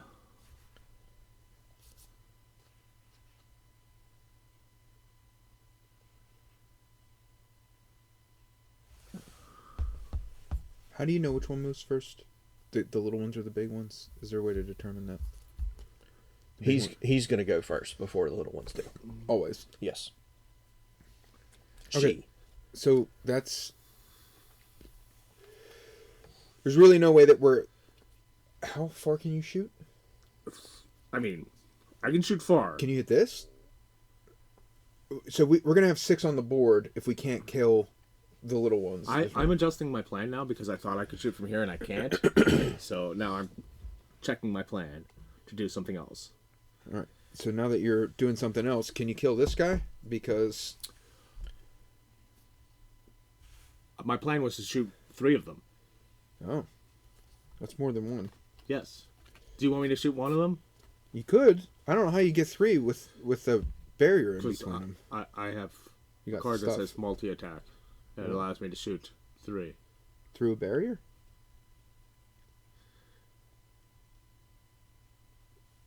Well, I could hit the little guy and the big guy. Okay. That's good. But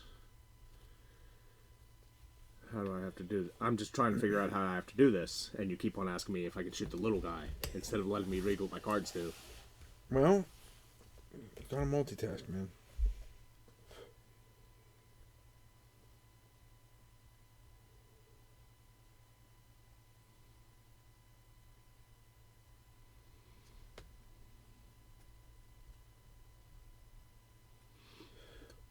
What's unarmed mean?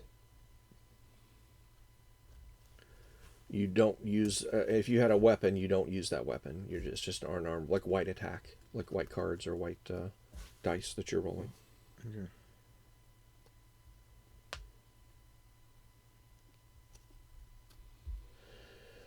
So, I assume that Oh, I can heal too. I assume that she will block off line of sight to the ones in the rear. The only thing that blocks line of sight is Obstacles. obstacles. Okay, so I can shoot her and 2 of the minions. We can also not move. We can't move through each other like other games where you can move through your allies. You can't move through anything. You have to move around it. And how does movement work? Like I can do a card move with animus and stuff. Yes. There's no like. It's just one animus for one per hex. There's no limitations there though. No. As long as you have animus. Yep. Okay. I plan on moving up a little bit, but I don't have enough to get close to her. If you're within range 3 of me, or we are each other, either of you, and you want to go closer in, I can make sure that you're not the primary target of that attack. I can this be. round. I'm all about being the primary target. Okay, you're okay with that. Mm-hmm. So Clay, if you want to move closer in order to get a better thing, I can make sure that they don't target you this round. Why would I move? If you need to get within range. If you needed to get within range. This is a cooperative game, Clay. I can pay. Okay, This is a cooperative game. John, let me explain something. I could pay one of these to move 1 space. Right. Or I could pay one of these to increase my range by 2. Okay.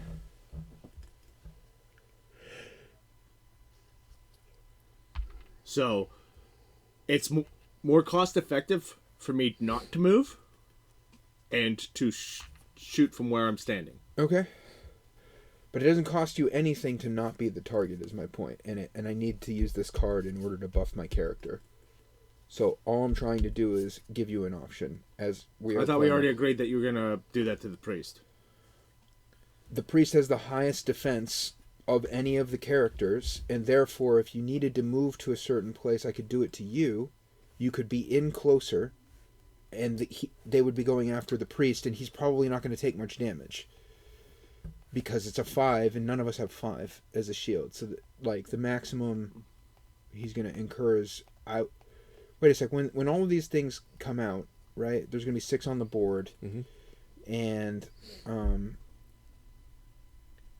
each one of them are going to, deal 1 damage when they get close and attack something, basically. They're going to attack with 1 yellow, 1 white. And how do you determine if they deal damage? If it's higher than the shield, the shield method. Yeah, divide whatever damage they're doing. Then divide by whatever your shield, whatever the target shield is. Round it down. So they're going to have to deal 5 to deal a damage to that guy. 1. Yeah. Yep. 1 damage. Right. But you said you want them to attack you. I don't. I have cards that force them to attack me, so I'm the one that's supposed to be taking the damage. Because the worse he is, the better he is. Okay. Can I buff you so that you are the primary target, and then you can choose to use one of your cards to make them target you anyway? Or should I just put it on this guy? No, I just put it on this guy. I wouldn't use it for me. Okay. All right. So So he's gone once. I'm gonna spend. One more question. Can we tit for tat all of our turns, or do we have to do everything we're doing and then No. somebody? You can. I'm gonna move here and then see what other people do, and then. Okay. All right. Go ahead, Clay. I was just gonna say I'm just gonna. So, how far away from me is that one in the back? The very one in the back. Yeah.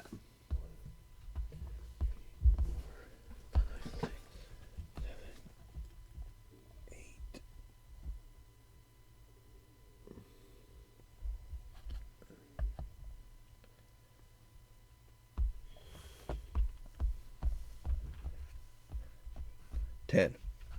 Okay.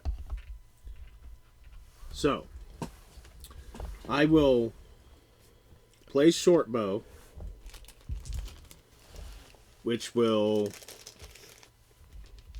and pay 3, which increases my range to 10. Okay. And then I play multi-shot, which is 4, which attack up to 3 targets if they're adjacent. Okay.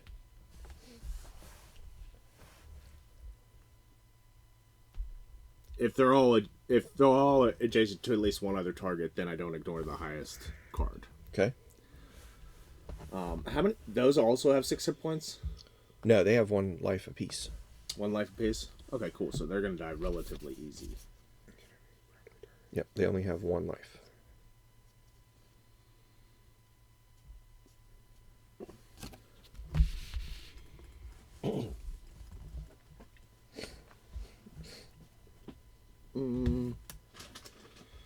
So I think it'd be good to do like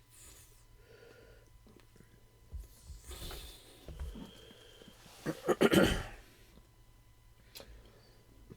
gonna do 5 dice.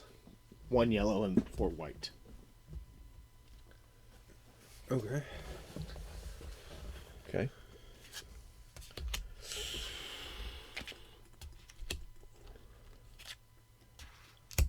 Does he keep going? Or Yeah, he draws all of them because he might have to use, reroll tokens.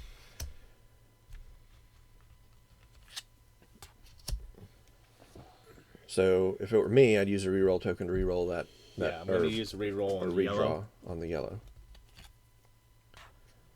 Okay. That's how that works? Mm-hmm. Yes. You just pick one, and then... So that's- if it was a die that was a miss, I would re-roll that die? Yes. Okay. What's her defense? 2? Yes. So right now you've gotten 1, 2, 3, 4, 5 on 2 hits? 3 hits. It's 2 to her, but it kills the 2 little guys. right. Nice.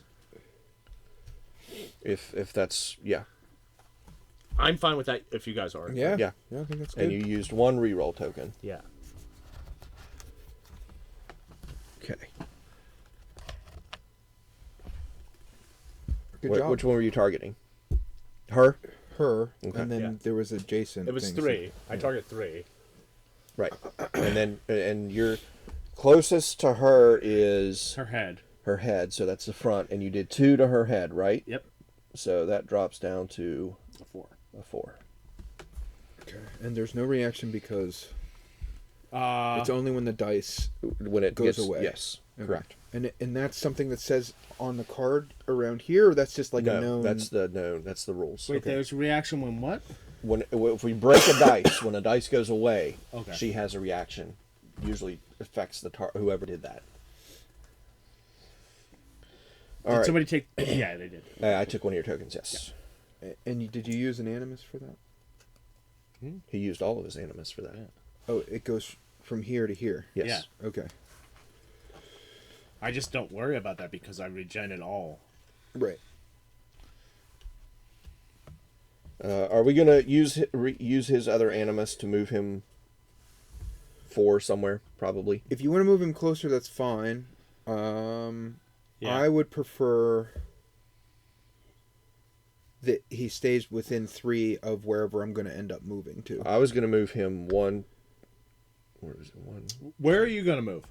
I don't know. Why- I Why don't you move and then we'll put him within 3... want to be Yeah. behind him, which is fine. That's perfect. Right there. Yeah, right there. He's 3, so I can still hit him with the smoke bomb. They're going to have to move around him in order to attack me once the brood comes out. True. So I'm okay with all that. Would even one more forward be good? No, because then he's out of range of my smoke bomb. But I can always move forward 1, but that puts me closer into harm's way, which I'm trying to stay away this round from getting hit. All right.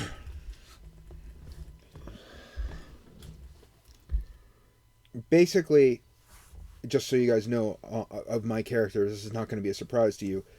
I have to sneak up behind everybody. And once I get behind somebody, I fucking crush them. But I don't have a whole lot of movement. Like, I move normally with regen. I don't move like you. So I have to sneak up behind them and then I stab them. I didn't move. Yeah. Does he? He needs healed. I could try to heal him. I could move up and try to heal him. How much could you heal? Well, he has to take a check. But how much could you heal? For each success, you get the player. So the difficulty of check is whatever their life is plus 2. Okay.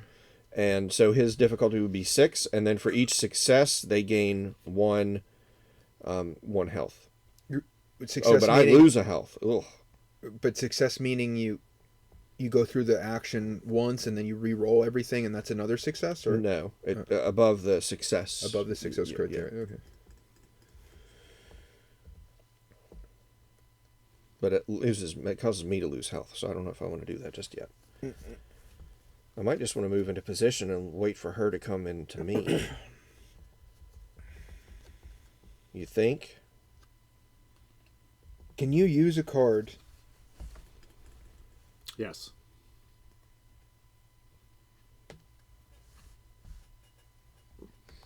Oh, I see.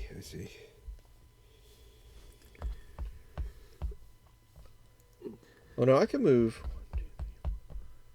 I can move up and attack her, So she's going to move 7 Uh-huh.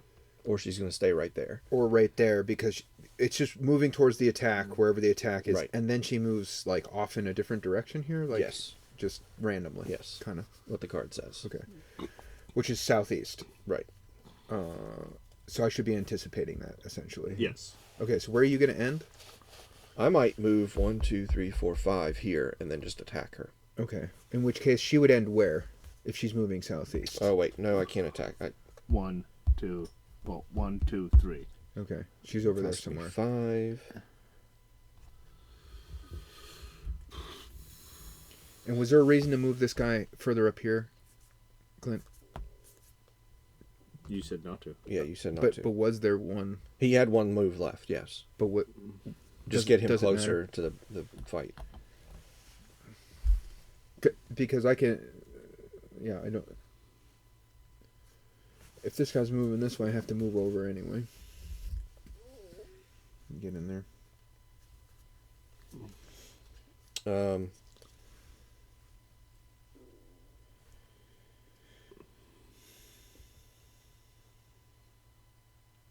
Yeah, basically all I can do is move up and get ready to soak damage. So I think I'll do that. I'll move 5. Or maybe not. I'll move 4. I'll use 4. 1, 2, 3, 4. Okay. Okay, so I'm going to use one thing, and I'm going to move up here, and then I'm going to do a smoke bomb on this guy, which gives me, where are the skull tokens for my character? Would they be in here? Here they are. So, I gain a skull token, which it powers my special ability, and basically, 1 is 1x, 2 is 2x, 3 is 4x, 4 is 7x the attack, and 5 on an attack is 10x. Okay. So I'm trying to power that up Gotcha. and then sneak behind somebody and stab them. Right, Gotcha. exactly. Okay.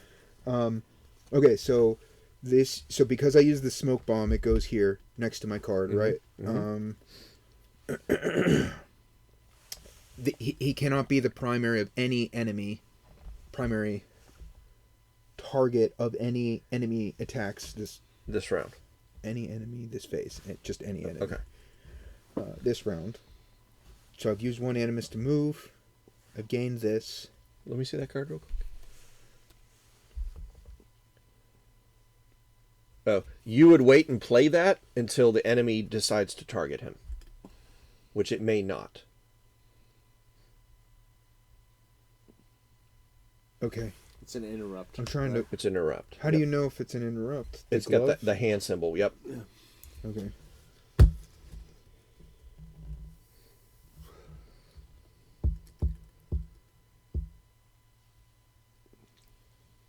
So I could move 1 less. It doesn't make sense for me to do that. I can move. Well, I can move over here.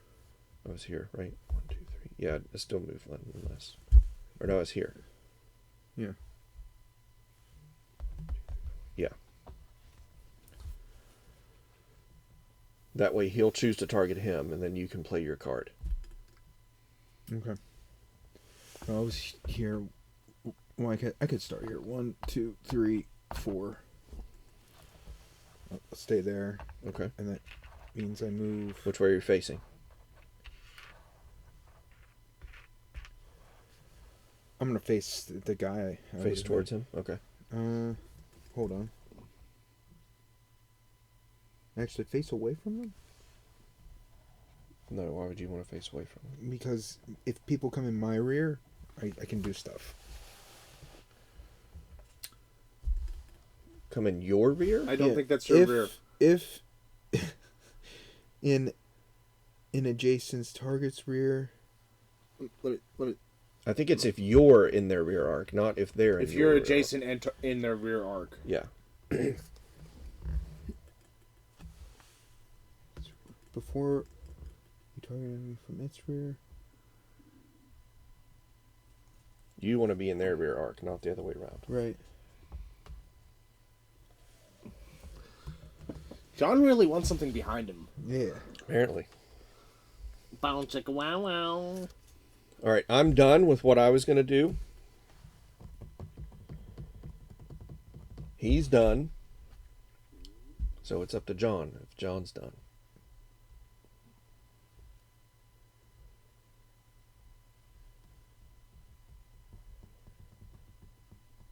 Do we want to refresh the might deck? No, not really, not at this point, I don't think. Does it refresh itself after we pull the last card? Yes. All right, I'm done. Okay. So we've all finished our actions. Now, oh, we have these little.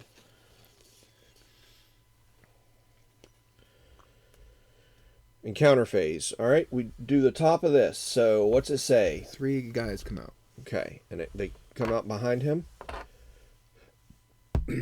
We need one more. But would it be here or would it be further out? It would be here. Okay. What's step 2? Move 7 to her target, which is All right, so her target is going to be the northmost. or westmost. Right, so her target is 1, 2, 3, 1, 2, 3, 1, 2, 3, but this one's the northmost one, so she'll target here. Okay. Well, it's the Are you westmost going to one. play your card to stop that from happening? Would that make her target me then, or you? It would make her target me, because the next... And that's what we wanted, right? Yes. Okay, so that's what I'm going to do. I'm going to do the smoke bomb. All right. So he can't be targeted. So then it targets me, and it moves, what, 7? Yeah. So 1, 2. So you'll go 1, 2 to face me. Then it does its attack against me, against the target, which is me, right? Mm-hmm.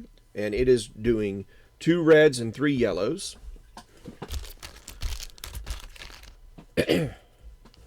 So, let's see, what do I have?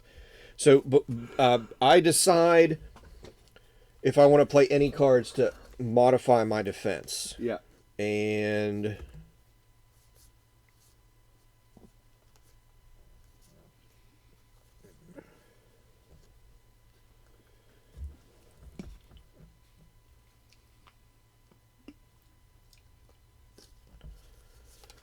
I will probably play this one, which is my taunt for the shields, and that gives me a shield of 2 on top of my 4, which is a 6. So now, John, if you would draw 2 reds and 3 yellows. Off this? Yes. Okay, 2 reds. 1, 2. Oh wait, those are upside down. Okay, sorry. No, it's Do they need shuffled as well? probably shuffle those. Shuffle those. Shuffle these ones that we don't want to use ever.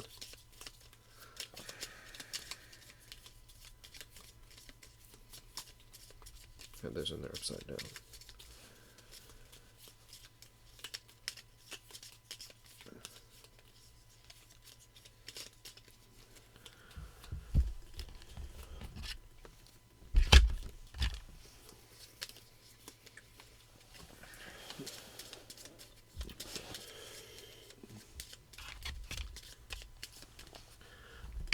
All right.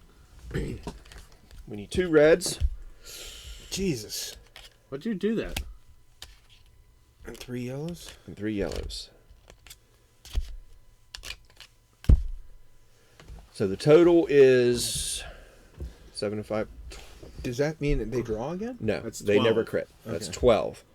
And I have 6 into 12, which is 2. So I lose 2 health. It puts me down to 3. Okay. Now, You wanted to be the target. hey, that gets discarded. I'm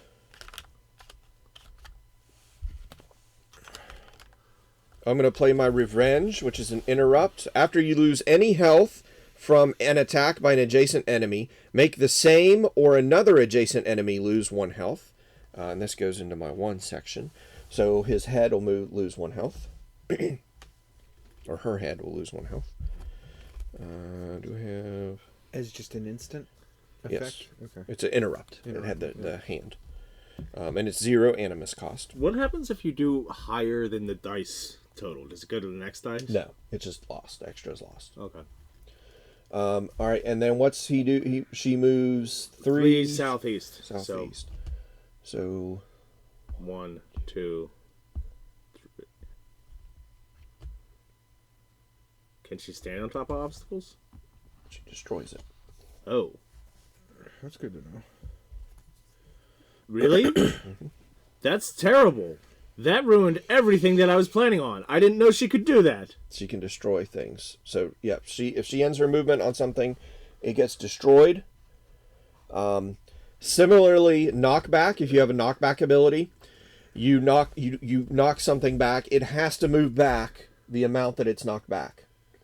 If it can't, if it hits an obstacle, it will take 1 wound, but then the obstacle's destroyed. If it hits another unit, so if you knock this back into this doesn't move, it takes 1 wound, and that takes 1 wound. Okay. Is this the rear arc of this? All 3 of these? The rear arc is going to be... Only this one, or is it all 3 of these? She's facing... Southeast. Right, she's facing this way, so the rear arc will be...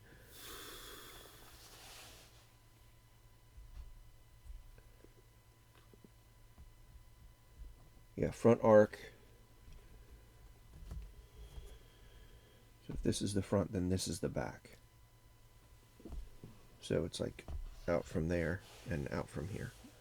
All of this is the rear arc Yes. for her. Yes. Okay. And on the other ones, it's just the space behind it. Yes. How do you determine that? Like, the rear arc of the... It's in... Because I have to plan this every time I do an attack on her, so I just don't want to have to ask every time. Here's that black box in the bottom there's bottom left shows you how the arcs are determined. All right, now the enemies activate. Does that go away though? I would assume it goes into discard pile now. Yeah, the next one gets turned up after They attack. they attack. So, the way they activate is the one that's closest to an enemy. So this one, but he can't target him, so he'll go 1, 2, 3, 4, 5, 6, or 6. 5. So this one activates first. It moves 6. 1, 2, 3, 4. Do they activate and attack, or just... They'll move first, then attack. Okay. So this one is closest. 1, 2, 3, 4, 5, 6. So these two are both equidistant to me and you, or me and John. Mm-hmm. So how do they activate?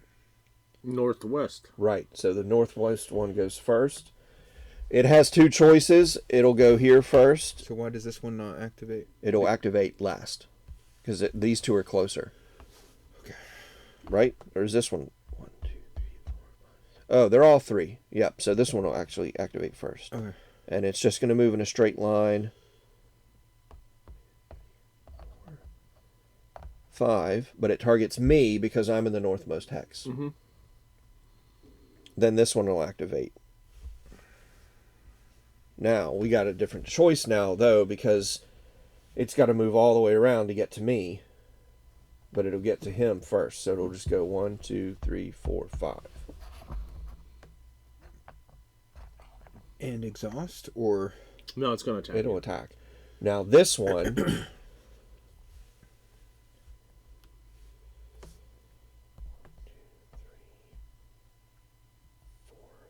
6. it's trying to attack you, basically? Is that why it does that?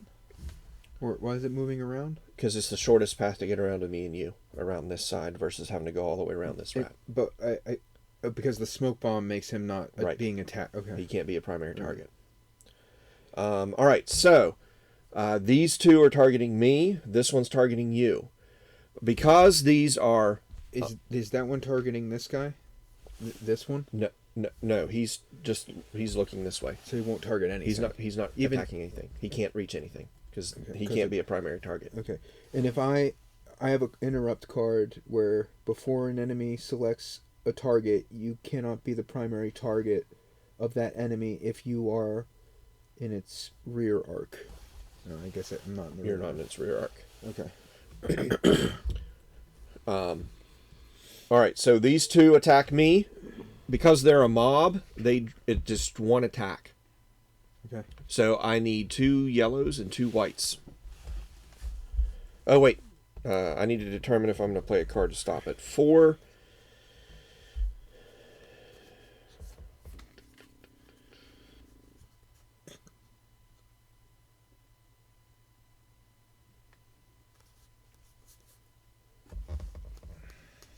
And you can play. I could play every card in my hand to stop it. Like I could, if I wanted to. If you wanted to, yes. There's no limit to the number of cards that you. No, you can only play. No, sorry, you can only play 1 card in defense per attack.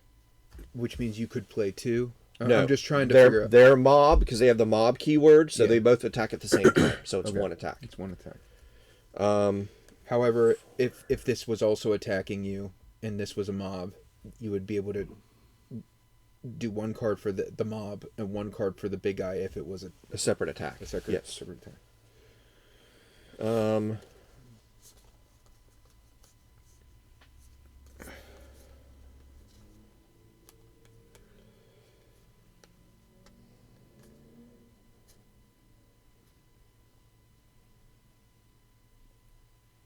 Don't want to use this, but I might want to use this.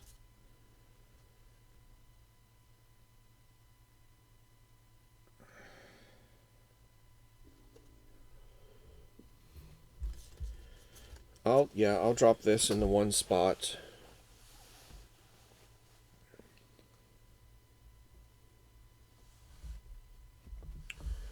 So I'm going to use this to get me 1 extra shield. But it's going in the 1 spot, and it does cause a battle flow. So this goes around to 0, and this goes to here. And now I am at 5. So draw 2 whites and 2 yellows for me, John, please. 2 whites. 1, 2. Okay, 2 damage. 1, Good miss. 2. 3. So 5 damage. I'm blocking 5, so I'm just taking 1. That puts me down to 2. Okay. We're going to lose. That's resolved. Now this thing attacks you.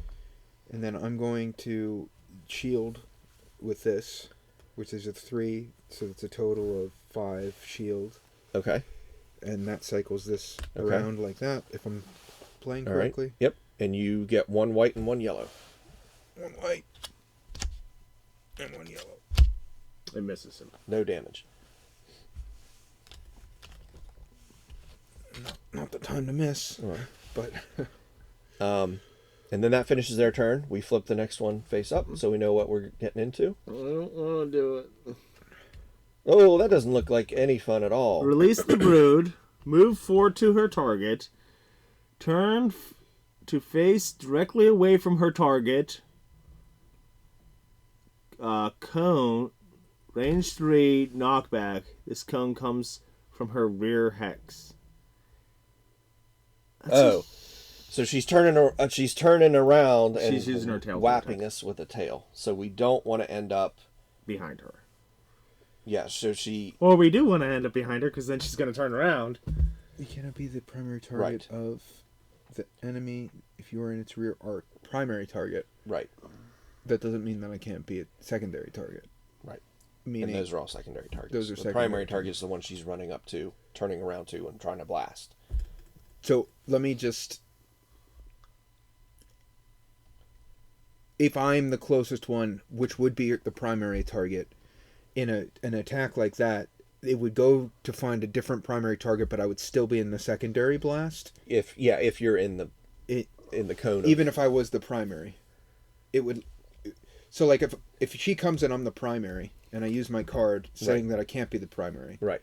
It's a blast attack, so it would pick a different one and come back to me for the secondary. It would still hit you. It would still hit me. Okay. Yeah. Okay. So we probably... I probably need to... Run away! maybe run around to the front. And then you need to move out of there. So that when she targets me, she's only targeting... But I only have 2 life left. Yeah. We don't want to get target homeboy. anyone. Well, he could probably take it. Yeah, he might be able to. How does she determine the target? By Whoever's closest to her. But like, let's say that he's adjacent over here and you're adjacent over here. How do you determine north? The golden rule: north, and then west. So in my mind, we use his 2 animus that respawn, and we move him to a thing that's away from us and let him take the blast. We could. I'm gonna have him use his healing ability for sure.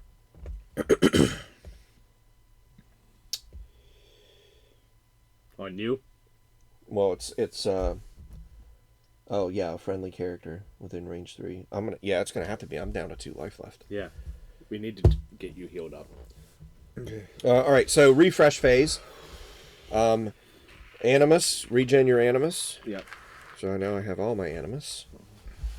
His 2 animus go over. Any cards in your 0 space come back into your hand. I need to get my cards into my 0 space.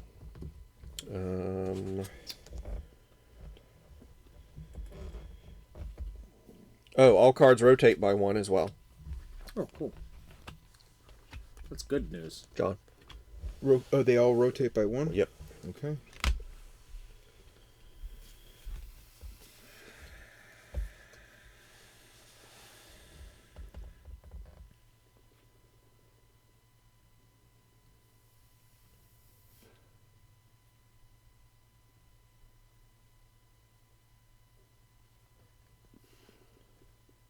Okay.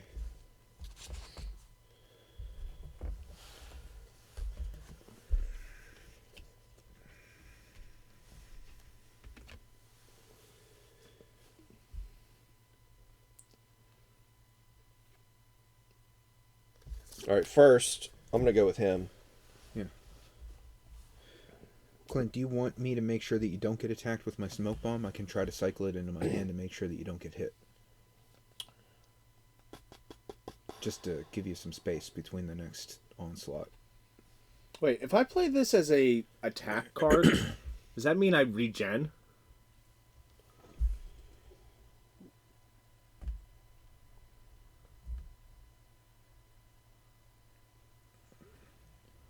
Oh, you mean the bottom section? Yeah. No, it costs you 2 animus to play it. It's +2 to but the other ones that are... Oh, so this attack costs -1 anima, so it would be a 3. Right. Stupid. I don't want to pay 3 to attack. Ever. I'm going to use him real quick here. So he's going to use one of his animuses to activate this. Select a friendly character within range 3. Are you killing any of these things? Basic check. I'm going to kill stuff. Okay, you guys got to tell me what you're planning on killing so I know what I'm doing. I'm going to be doing a sweep attack that targets her and these 2. And there's a chance they'll be gone then? Yes. Okay. And then Clay, were you planning on attacking anything here? Is or... equal to the character's life Generally, plus 2. So yeah. 2, so 4. You want to tell me what you're thinking? I can't even see half the board, so... You're like 6'7". Just Only stand one up. reroll. All right.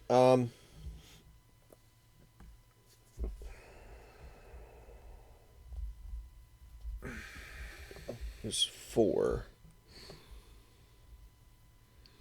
I'm going to draw 4. No. I'm going to draw 5 white cards. Draw me 5 white cards. These one for you. 5 white cards. 1, 2, 3. Spread them out so I can see them, please. 4, 5. Good job. All right, so I succeeded. My target was 4, and I did 4. I did 7. So is a success. Where'd that book go? Can I see that? 7.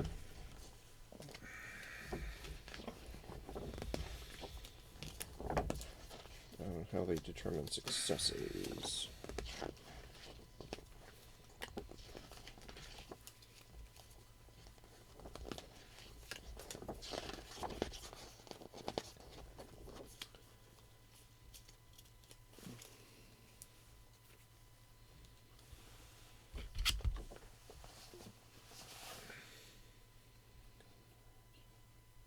That might be in the other book that I put away over here. Storage.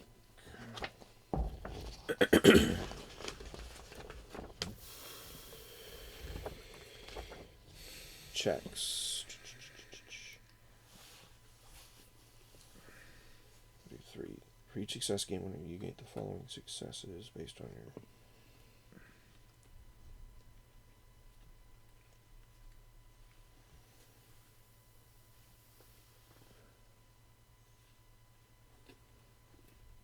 Each multiple of the difficulty you drew. All right, so what was I? That was 7? Correct. That's still only 1 success. Did you want to re-roll? Yeah, I wanted to re-roll one of the white. Yeah, I'll spend a re-roll. There's a you're right. There was a blank re-roll, so we reshuffled the deck, and now I'm picking the top one off as the Okay. re-roll, which is 2. That would put it to 9. So 9 total. So that's 2. So I would heal 2 and put me back to 4. Okay. Max 3 can be gained for this ability per encounter. All right, so we used it once. But you got 2 health. Right. So. It can only heal 3 health total in an encounter. Right. That's right. So it's healed 2 so far. So at most it can be used to heal 1 more. Okay. And then I've already used it once. Mm-hmm. All right.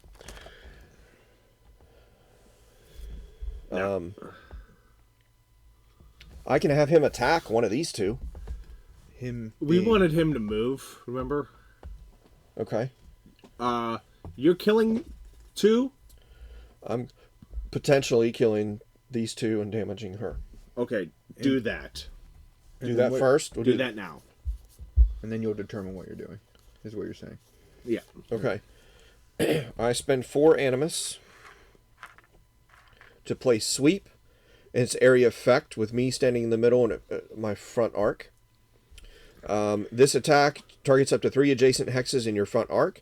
If you kill any enemies, then move 2. Move your guy to. Right. In any direction, or? And this goes into 2. Yes. Okay. Yeah, wherever I want. Now. How many white cards do we think I should draw? Or do I want to upgrade? Maybe I want to... You're doing one attack for all the damage across all of them. Mm-hmm. So this would be the time that you'd probably want to up it, because... To make sure it hits. It hits high across all of them. How, one hit kills them? Yeah. Okay. Well, it's divided by 2, but yes. You have to get 2 points of damage in order to kill one of those guys. Okay. But it could potentially soak up damage on this one, on that flank, which I might want to do. So yeah, I'll spend one of the upgrade tokens and I'll upgrade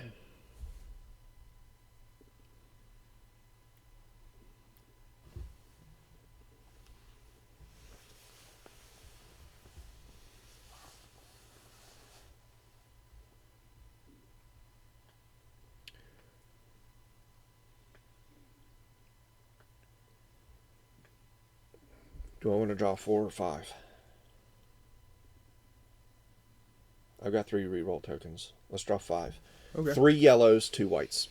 And how are you able to pick that? Like, I spent the upgrade. Yeah. It's 3 upgrades, so I upgraded 3 white cards to yellows. That's what that means. Yes. Okay, I get what you're saying. Okay. 1, Yes. 2, Ooh. 3. Okay, not terrible. And then here, 2 right, of those. 2, 1. Oh, okay. I'm gonna have to use 1 reroll. 2. I'll use 1 reroll on the Yellow. Yellow. So. And 3. Okay. So right now I'm doing 6, 8. 7, 8.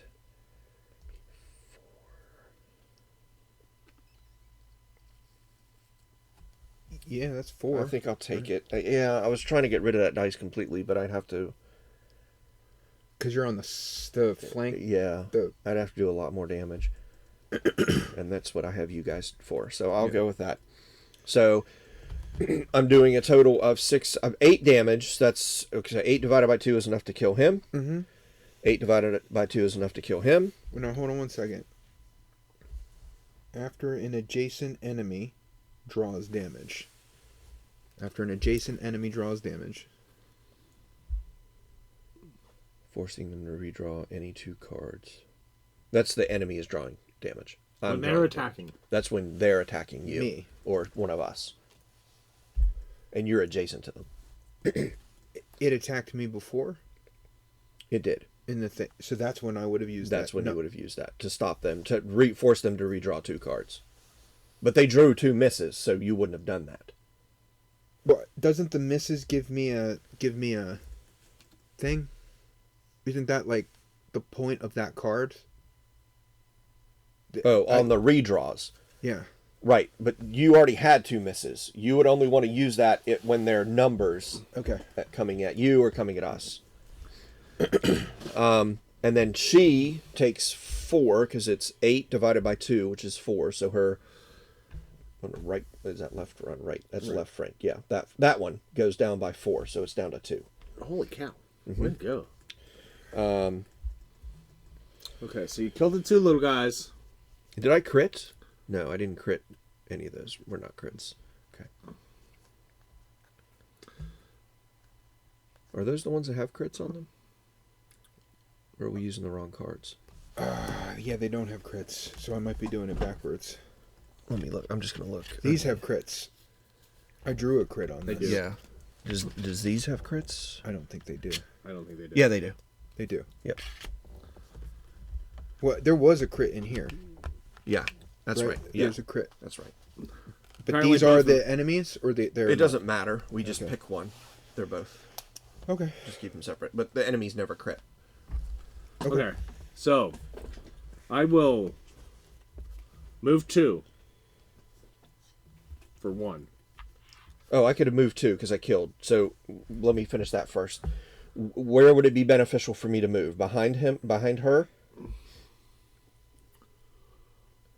I thought the plan was for everyone to get away from her except for the priest.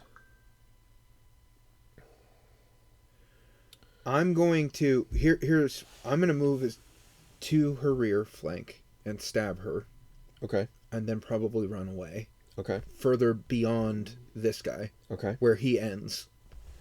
As this guy's going to take a blast to the face, and I don't want to be a part of Okay. that. So then moving back around to the front is probably because... Or no. Right, we need to move him up for him to soak up the damage.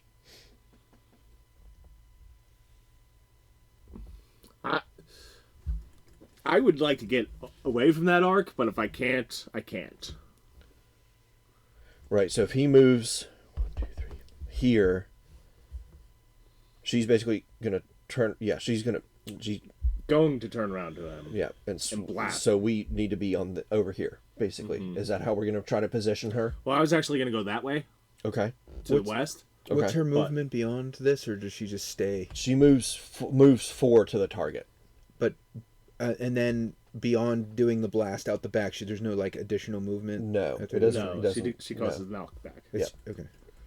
So I'm going to... I spent 1. I moved 2 that way. I'm gonna move 2 over here. Okay. Okay. I moved 2 that way. 1, 2. Okay. Then I play Ricochet, which moves that. This attack may target an additional enemy within range 4 of the first target. Okay. Add 2 damage to this attack for each target. So it's 4 already, right? Because there's 2 targets. Read that again. This attack may target an additional enemy within range 4 of the first target. Add 2 damage to this attack for each target. Yes. So before I even draw a card. You're doing 4 damage. Okay. And which side? But you can still draw 2 misses, and... Because I have to draw 2 cards. No, you have to draw at least 1 card. And you can make it your own, your yellow one. Yeah. Oh, discard those. So I might as well just draw 1 yellow card and kill both the little guys. Right? You could, yeah. Might as well get them off the board. We're going to have 3 more to deal with, but... Yeah. Okay. They're but it's dead. 4 damage. They still die. They both still die. Okay. Correct. That was what you wanted then. No, that's what you wanted. That's what we wanted. So that was 4. I still have some stuff. Yeah, I can still probably get attack on her. So move me another 2 that way. So I'd be there. Okay.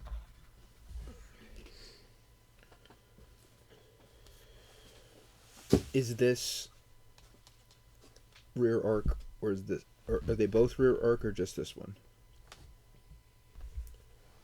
Here's her front. So this is her rear. So yeah, these are 2 rear. Oh, I should have been hitting her rear. Well, I could have hit either rear or left I flank. think these 3 are rear. It would have been north though, so it would have been rear that I hit, not the flank. Oh. Northwest. It'd be better if it was Because the I was flank. here. It'd be better if you could move 1 more and have done it on the flank. I'm about to strike her rear for a lot. It would be better if you had damage on the flank because I'm hitting the rear. I couldn't. That's where I was sweeping. I think that these 3 are her rear. No, she's facing southeast. Okay. So So this is rear and this.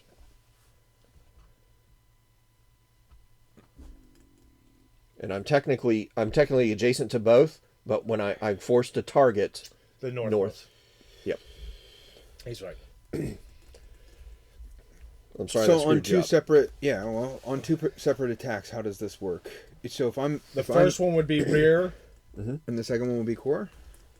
It's your choice, whatever. Yeah, well, it would be her. Rear and then whatever's. I would say Yeah, because Core. If this goes away, yes. what happens?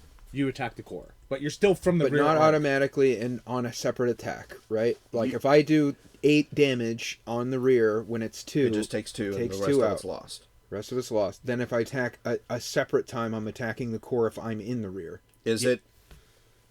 I think it's the core, but it's still from the rear. Well, it depends. You attack what's you're closest to, and then you go by northwest.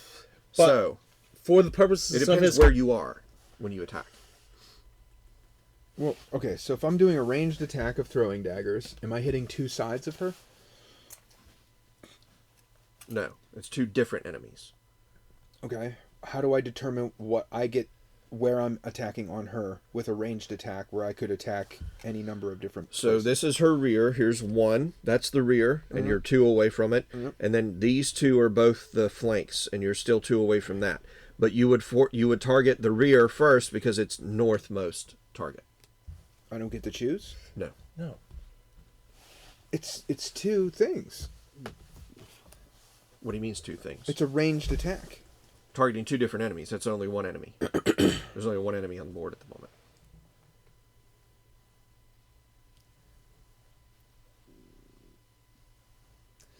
What if I didn't target one of the... No, I'm just confused on this. Why would I have to attack her rear? Why could I not choose to attack where I want if it's within range? Which side of her I want on my Because it's always attack? northmost. It's always you're forced to target the closest. If two are equidistant, the game makes the choice for you, and it chooses first the northmost one, and if they both are still northmost, it chooses the westmost one.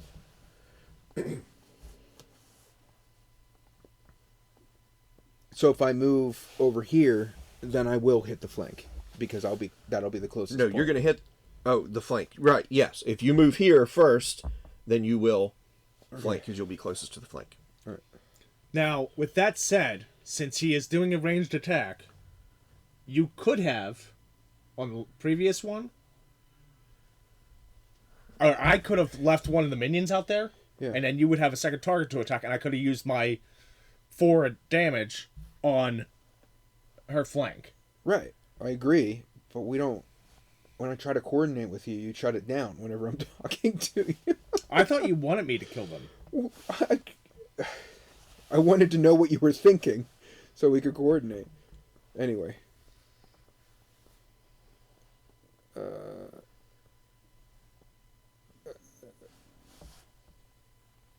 don't know where we're at this point. Where are you gonna move and so you make sure you hit the flank or? Yeah, I can't hit him in the flank.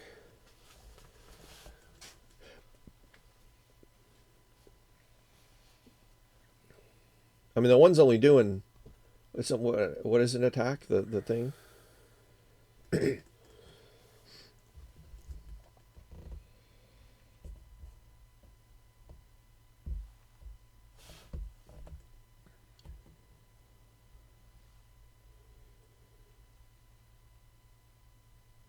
If you have enough, well, she'll target you though with her Yeah. retaliate thing. If you take a dice away. Oh.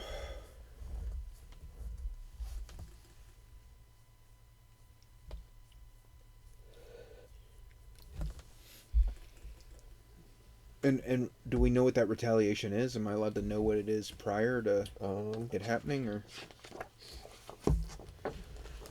When you break a dice.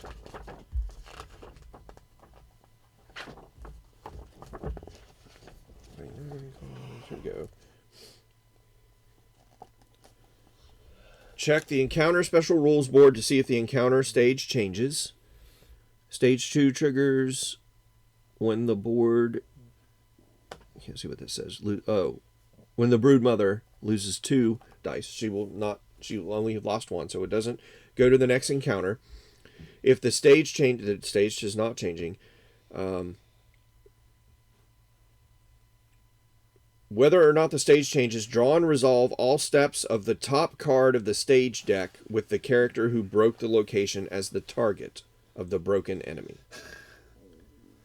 So she's going to do this to you. So if she would immediately do this. Okay. Which would be very bad. We probably don't want to kill her rear one. Yeah. Yeah. No. Wait, it doesn't matter.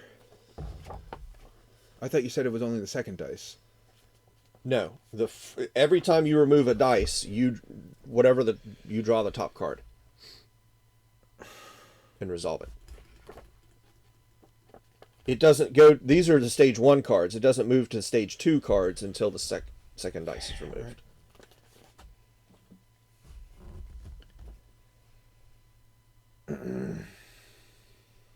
So we want to attack the flank, at least for this card.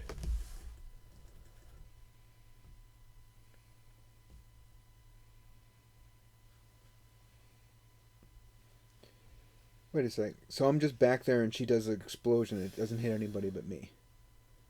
No, it would hit all of us. Why would it hit all of you if I'm standing right here? Oh, if you're standing right there? It hits no one except for me. Yeah.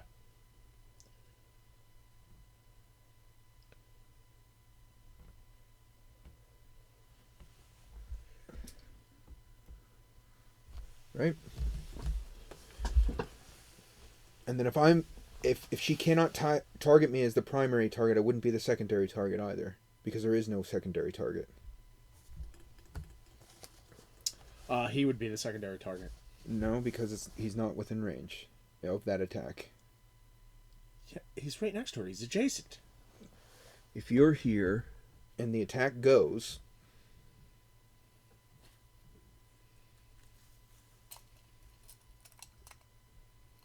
this is the yellow hex. If you're the target. I am the target because I was the one that comes broke from the dice. her rear hex. So her rear hex Is this hex the one I attacked her from?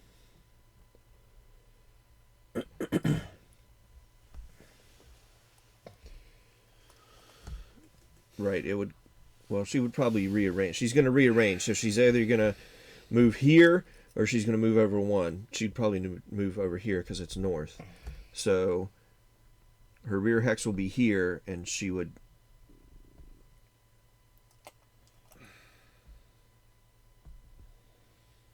So she would be here.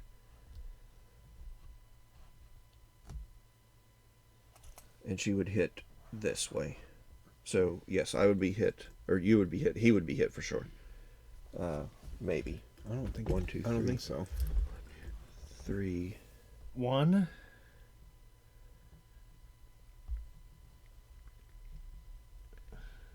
The yellow hex is this hex right here. Okay. Yeah, I'm counting red. 1, 2, 1, 2. 3. It would go here. Go to there. Right. So it misses him. It's only me. Which it would be this. And if she can't target me, then nothing happens. Because I'm the only target, I'm the primary target, and she can't target me.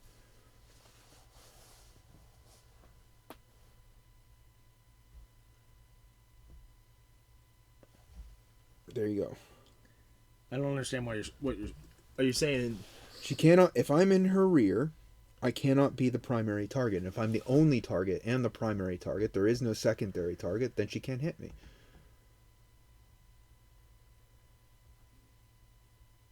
I guess check the rule book, but I don't see.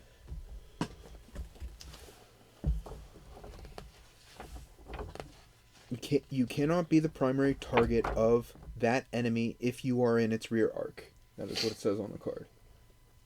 And that's the card that you would be using to attack? I would be using this card to attack, and then I can... This is a reaction card because it's got a glove. So when she reacts, then I react. And she's doing a rear attack, which means that she will definitely be putting me in her rear to attack.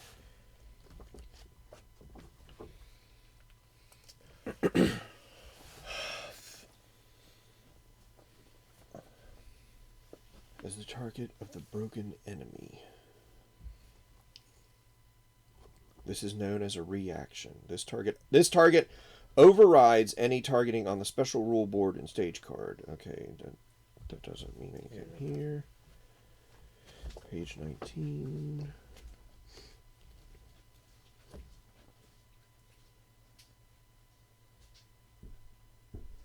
Will target the character who broke the location unless they are out of range after considering movement and the range of the attack, or not in line of sight, in which case go to step 2. There are multiple bosses, then only the boss who had the locations broken will focus on the location breaker.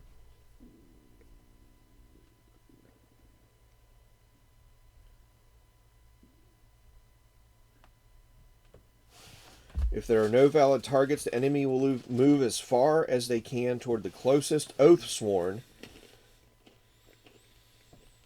who is not excluded from being targeted for any reason.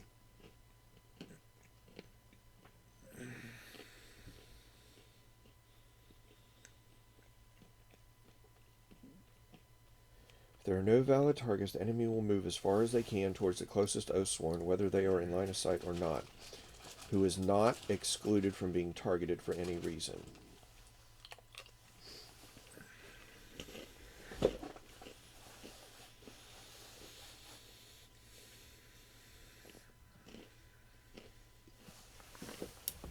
There's a specific target on the stage card or special rules.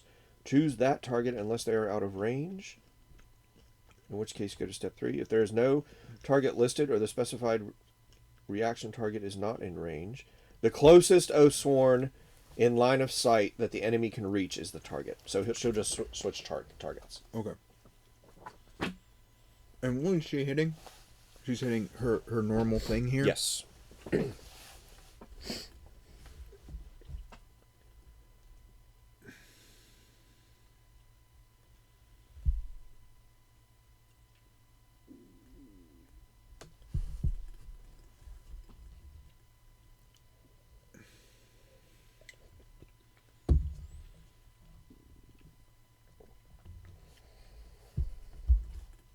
Okay, we moved her, so we gotta move her back to wherever she was.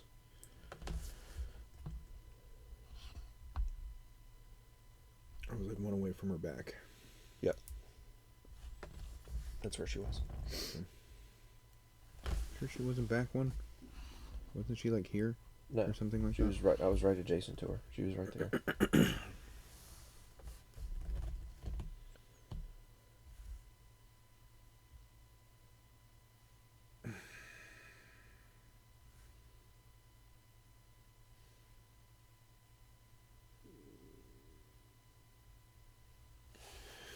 Okay, so what you're saying is this is her rear. This is her rear hex right here. Right. So but this is her rear or her flank? Because you've been saying this is her rear. Yes. Okay. So this is one. That's one, and I'm attacking her rear with backstab, which costs 4. Okay.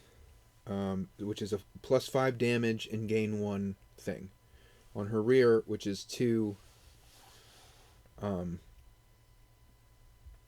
Whatever that is.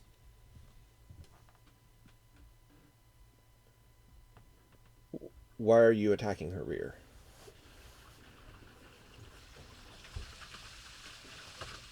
Oh.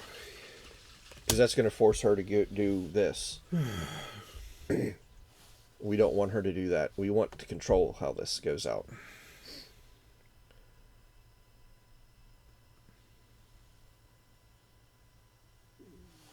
It's just messed up everything. Alright, so I'm moving here, and then I guess I'm attacking with a random thing. That you can attack her flank.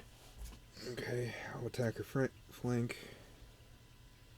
Literally none of my cards work at this point because I can't attack her flank. So, that really fucked me. What do you mean you can't attack her flank? Well, because you had her flank before, and her rear was open, and now literally all of my cards are about attacking her rear. Oh. So, because that's my whole character is attacking the person's But you rear. can still do a regular attack, right? I can, Okay. but it's like, pissing on her as opposed to hitting her. Well, So, yeah, it just broke everything. Which is why it's taken me 15 minutes to make my move.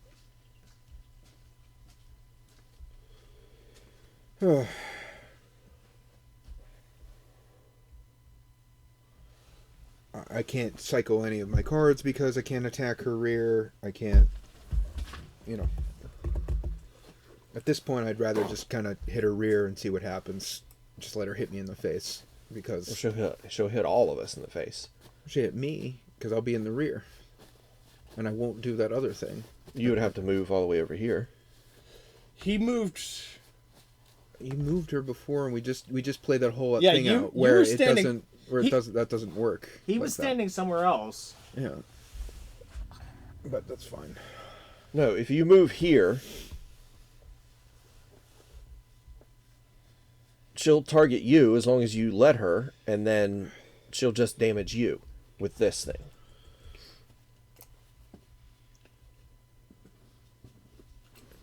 Which is an immediate reaction, right? Yes. It also interrupts. So if it also interrupts the rest of your attack when you remove that second dice. So if there was like a second apart to your attack, like a knockback or something, that doesn't take effect.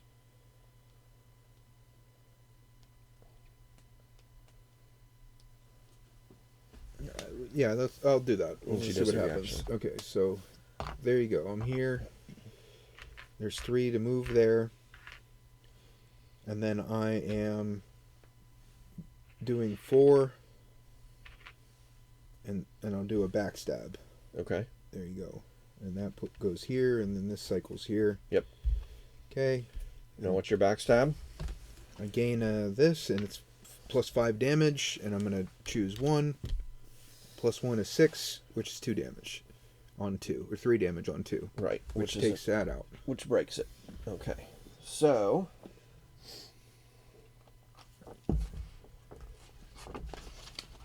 we don't go to the next stage. Wait, hold. If her back is gone, can she do that action? Because that's what does it. Oh, maybe not.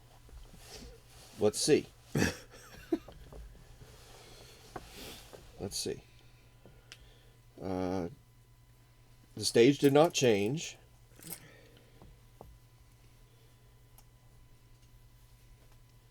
Damage and point loss to a broken location. You can attack the large creature even if the closest hex does not contain HP die. Whenever a large creature is dealt damage or would lose hit points to a broken location, the damage or hit points is done to the next closest hex that contains a hit point die.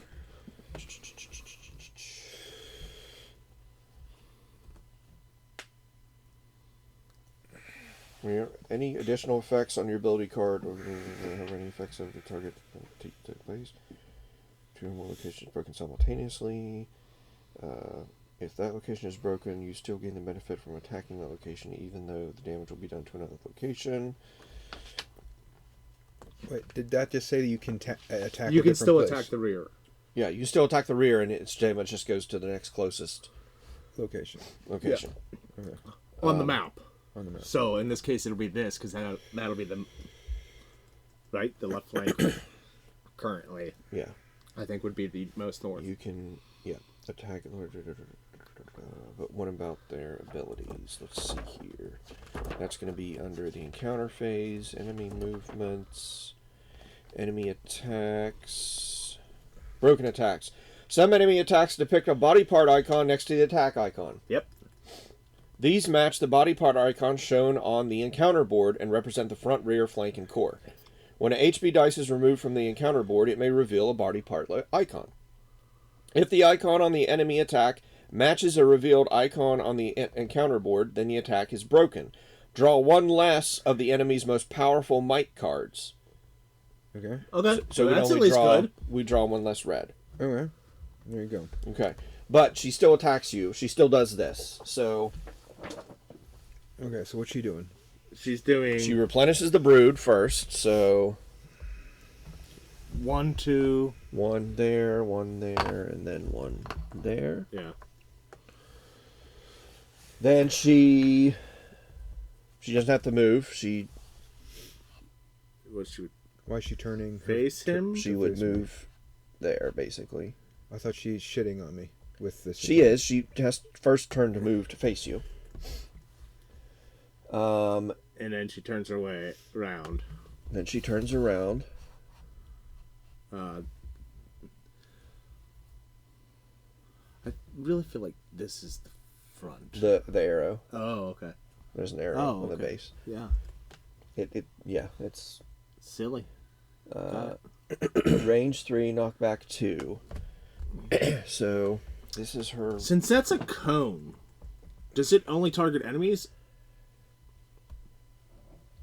Or will it target her offspring? That's a good question.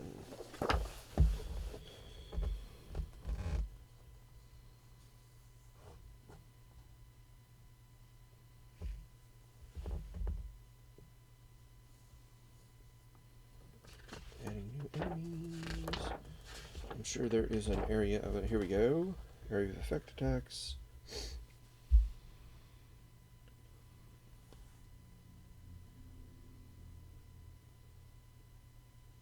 Unless otherwise noted, an AoE attack affects all characters in the area, friendly or otherwise. Double. That was 2 in a row you caught. There you go. So all those guys are getting hit. Well, this goes 1, Yeah. 2, 3. Basically, she just 1, threw her 2, babies out and 3. killed them for us. Yes. There you go. All right, so she's hitting you 3. No, she's hitting this Now- one as well. Yeah. Now, Yeah, well, you 4. hold Yeah. on one second. Now they would be the primary target, or is it the other person? No, she won't target her own people. Okay. So she's either going to target you as a primary target, That's fine. or She can she's target going to me. move to target one of us. Now, before she draws cards, you can decide if you want to play a extra shield card to try to block all this incoming damage you're going to have. I do. I just have one other thing, Okay. and I wanted. If I just did a normal hit instead of this, and I don't die from this attack, and I'm facing her rear, I can stab her again, right? If I would have done, this is 4, John? hold on one second. If I would have done a 3, Yep. like a normal, which is what it costs for me to actually attack the back, and I would have given her 2 damage, then this card could still be in my hand, and I could play it because I'm in her rear, Real quick. and I would attack her core. John? True. Okay. John? Yes. Can I just What? point of order? Yeah. With this card already being there, Yeah. put that back. Put that back. All right. Now you get to play cards to defend, right? Mm-hmm. You can play a 1 for a defense of 2, Yep. which will push this into the 0 spot, meaning next turn it'll be in your hand. Meaning you'll be able to backstab 2 turns in a row. If that's what you're aiming for. Because you don't have enough mana to do it twice in one turn. No, I don't. But I You would would have refund enough. the cost of one of those. Right, and refund And my you'd have costs. 3. Well, I would have. Yeah, exactly. But you still wouldn't have enough to play that card. Okay. Yeah. Right? Yeah, I guess. Yeah. Okay. So my question is still, Yeah, hold on. Then I guess on that last. Wait, the way would I get another skull if I played that card? if you play that card when? For the backstab. I'm just trying to gain skulls so that I can hit more in the future. Yeah, if before you attack an enemy for your, you would have gained a redraw and a skull. So yeah, you could have played this. Okay, which is a 0. Doesn't cost me any more. Correct. Right? Which would cycle this down. This one does not cycle. No, but you would have played that one first. So that one would have already Been here, been there, and then when you played that backstab, that one would have cycled with the other one. and this one would come out. No, that No, one this was one still stays. there. Yep. Okay. But you get your reroll and your skull. And a skull. Okay. And these only work on mine, they don't work on attacks on me. The reroll tokens. Correct. Okay. I'm pretty sure you can't force an enemy to reroll. No, you can only play your defensive abilities. And so if I block with this card, That'll cycle your backstab down. which cycles this here, do both of these come in my hand or just one? No, none of them do. They only come into your hand if you play a 0 card. If you play a 0 card. Okay. Which you have a 0 card. But it doesn't matter. Well, I would play the 0. The 0 card doesn't add any defense, so I would not play the 0 card. What I would actually I'm do is... saving this for the thing, because I make them reroll and I get a skull. So that's what I'm going to do now. Which is also 0 on 2. So that 2 would cycle down. Well, hold on. You just played that one, the other one, This one? This one. for defense. Yeah. Right. This one is a reaction card that has to do with when they attack me. Okay. Well, hold on to it yet, because they haven't attacked yet. Right. What is your defense now at? 4. 4. Okay. So now they attack, Right. and They- she is attacking with 1 less red. Okay. So we need 1 red and 3 yellows. Okay, so here we Aren't these supposed to be in his hand? No, they're out and played. go. Okay, Huh? there you go. No, they're out, just out on the table. I mean, he can play them when he wants, but they're just out Okay, on. 1 red, 3 yellows. Okay, so you're having to deal with 8 incoming damage, and then you're going to play this. So I get to re-roll 2 of these. Kick them in the nuts. Oh, it says where it hurts. Well, it's the same thing. Yeah. So these are the 2 cards I'm re-rolling. If I'm reading the card right, I do 2 yellow. So I go 1. Ooh, that's good for you. And now it's still 1, so it's good. 3. And 4, so I get 0 damage out of all of that. Because this is a 3 total. 3 Damage on my divided by 4. 4 is point something, rounded down. Down is 0. Yeah. Right? Yeah. So I don't get hit. I Right. get a skull because he missed. Because yours, because you had 1 blank. This comes here and cycles through to here. Yes. And now all these guys die. Because he's still doing 3. Which is rounded up. 3 divided by 2 is 1. Yeah. And then even rounded down is still 1. 1. Yes. So all these guys die. Yep. And then this gets discarded. And we have the new one coming up. Now, what's this one say, Clay? Oh, these all get into this card.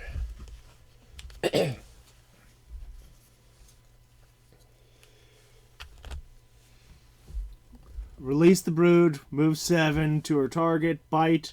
Normal. Is it normal? Yeah. Yeah, okay. Move And then 3 to the southwest. So she's coming over this God way. damn it, she's always coming after me.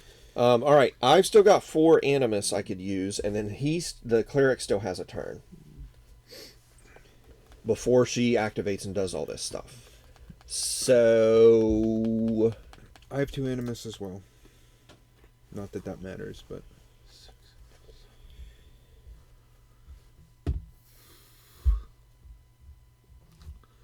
Okay, so all my animus comes back.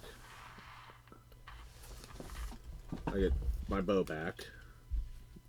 You just go down here. Pick a friendly character within range 3.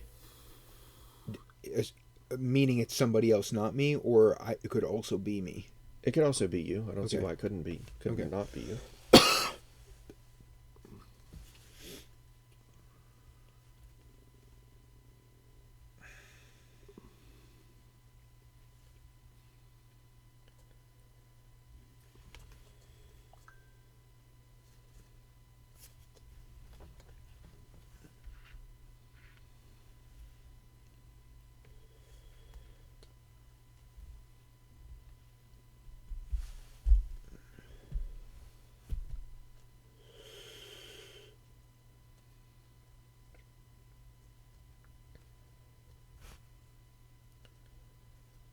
I don't see why I wouldn't want to use this.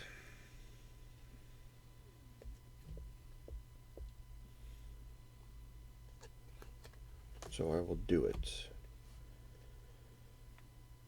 Well, first, what do we want to him do? He can give us all in range. None of us are in range 3, so I will momentarily be within range 3 of him. you're going to take another action, or you've used. Are you going to take another action, or? I thought this was new round. It's No, not. we're still finishing the previous one because he. Oh, I has just one. refreshed. No, don't refresh yet. I don't even know what I. What's going on? Right now? I can take another action. I'm going to take another action to attack her, and push her that way. Okay. And then he still has something he can do. Move. He's not adjacent to anything, so he can't attack. He may as well heal you, himself, or someone else. He already did that once this turn. Yeah. So he can't do it again. He can't do it again. Okay. So moving closer to the battle? Probably. 4, right? That's what I'm thinking. Okay, so you're going to move him over, but 1, 2, 3, 4, and then this guy's moving this way anyway. Yeah. Okay. All right, so then what I'm going to do is spend 1 to move 1 to here. She's gonna attack release another brood and attack again. Mhm. She's gonna bite John and move southwest. What? Oh wait, no. John should have gotten knocked back from this. There's a knockback or 2. No, it didn't hit because of the tail. Or it did. It did. Just, okay. Yeah. So It just didn't do damage. So I should be, what, here? Yep. Okay. I'm going to use my shield bash. Has a knockback of 3.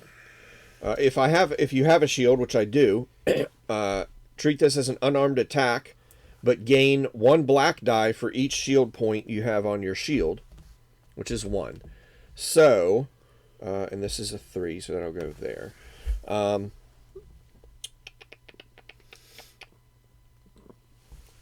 I'm going to discard the red and the white there. So I'm going to pull 1 black die for sure, and I got 2 rerolls. I could upgrade.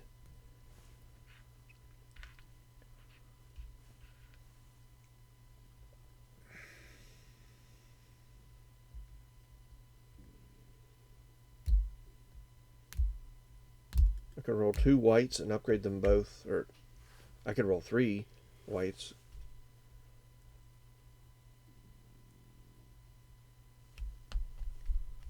Is what this is? Could you get to a black? I have a black by default for the shield bash. He's gonna have a black, and he can upgrade 3 whites to a yellow, to yellows. Or I could roll 2 whites and upgrade 1 to a red and 1 to a yellow. Yep. Yeah. Let's do that. Okay, so you're rolling a black, red, yellow, white. 1 of each. No, I'm rolling a black, a red, and a yellow. Okay. Here we go. Whammo. Whammo. Whammo. So that's 9. Not much for rap. Huh? 5, Whammo 7. is the rap station. Oh, okay. 7? Or does it get upgraded? No. What did I say? 3, you said 9. 3, 5, 7, 7. Yeah. divided by 2 is Still 6. 3. 3. 3. So, let's see. This flank. On That his head. one. Yeah. Drops to 3. And then I knock back 3, which is going to be...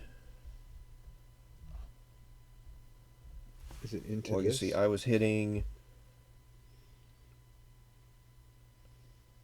here. So he knocks back into a straight line, which is 1, 2, 3. It destroys this. Okay. But because it destroyed it, he takes another wound to that side, which is 2. And then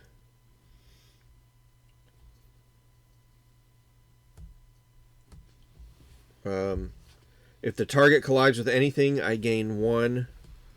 So that was 3 to play that. I gain 1 run thing.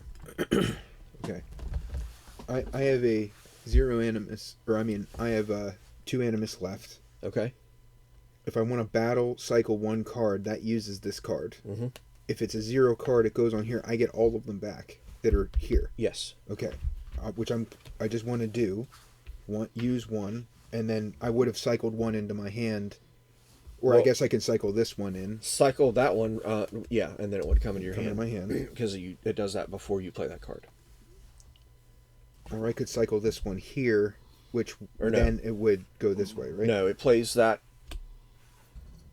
You play that card first, so all your zeros come into your hand, Okay. and then you battle cycle a card. A card. Yeah. And that would just either go there or that one moves around and goes there. Because at the end of this round, I cycle it one more time, which would be 0, and then it would cycle into my. When does this cycle? No, your zeros come up first, and then everything and, cycles. And if I play a 0 next round, then they come up. Yes. Which I probably want to do that anyway. Okay. And then, just to get them closer to my hand, and then I can play something else. Smoke Bomb is a 3 position, but it costs 0, so I can play this out. Because Sure. it costs 0. And I'm going to do it on myself, which we determined I can do, and then I get a. Wait a minute, let me see that again. No, it's before an enemy selects a target. Okay. So- So he's about to select the target, but yes. Which I'm will be gonna play it John. then. Right. Yeah. Remember, you already grabbed one of those. Grabbed one of what? The skull tokens. For when, what? when you replay it. Right. Yeah. I have 5 total. Yeah. Okay, so we're all done playing. Yes. So then we activate her, release the brood. So here's her. So it's going to be these 3 tiles. Then she moves 7 to her target. Her target's going to be the closest from her front, which is 1, 2, 3, 4. 1, 2, 3, 4, 5. 1, 2, 3, 4, 5. So she's going to come to him.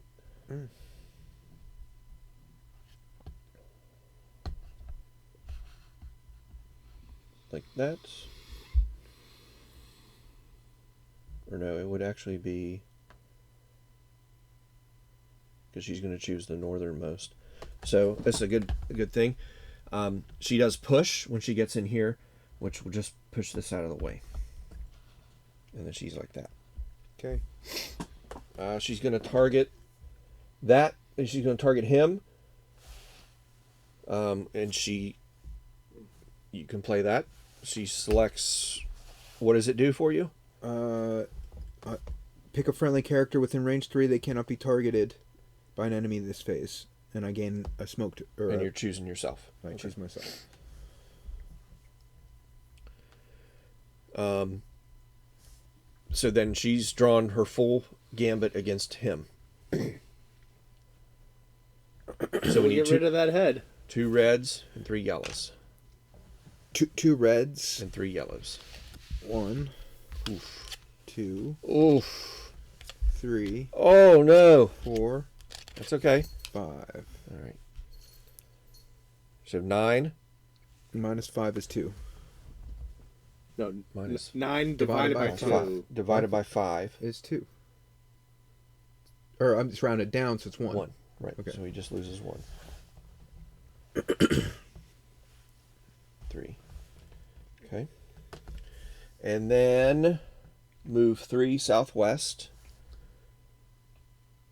1, 2, 3. Facing southwest? Yeah. Yep.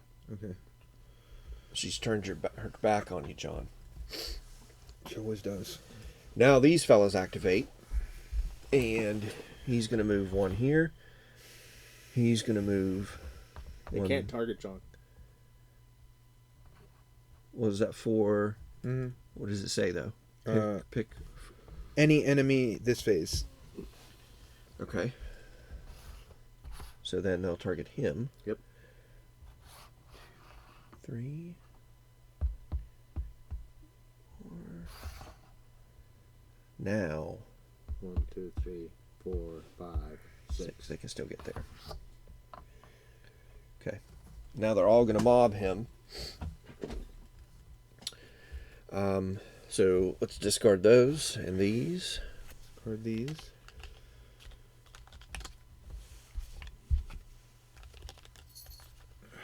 And go ahead and discard those too. Okay. And there's 3 of them attacking.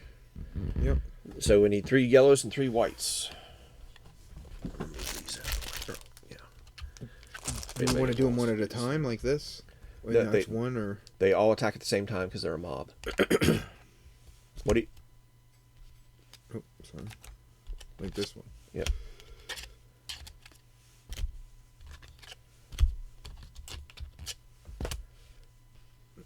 That's not terrible. That's 7 divided by 5.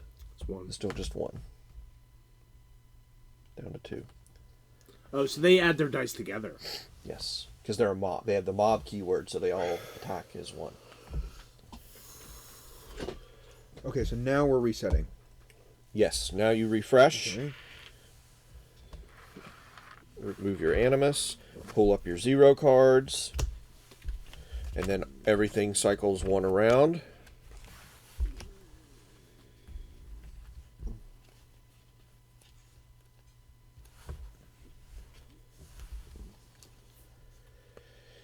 All right. So I know.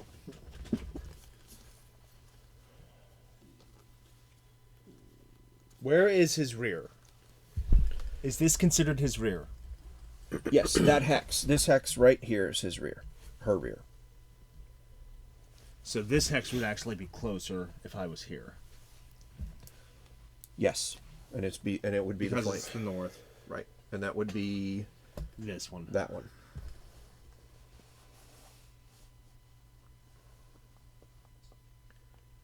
Okay.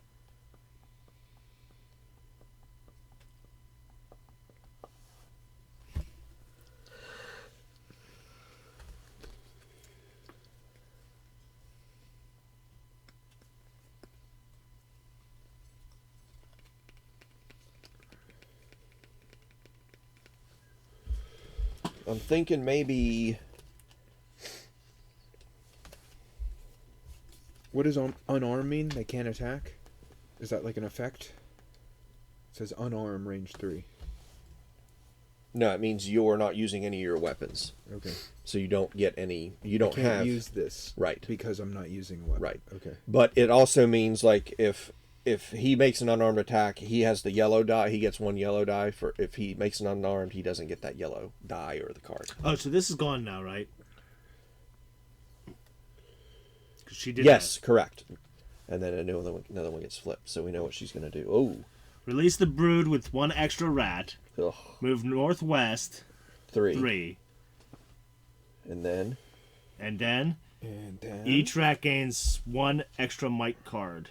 The same as the highest might cards until the end of the round. Well, she doesn't attack. No, she does not. So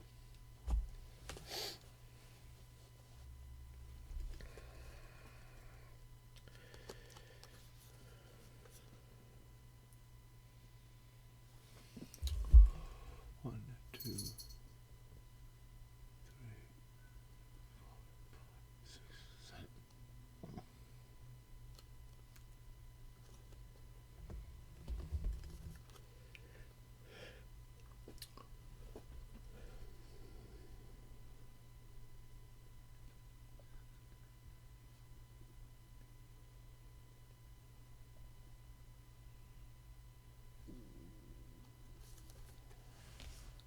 Okay.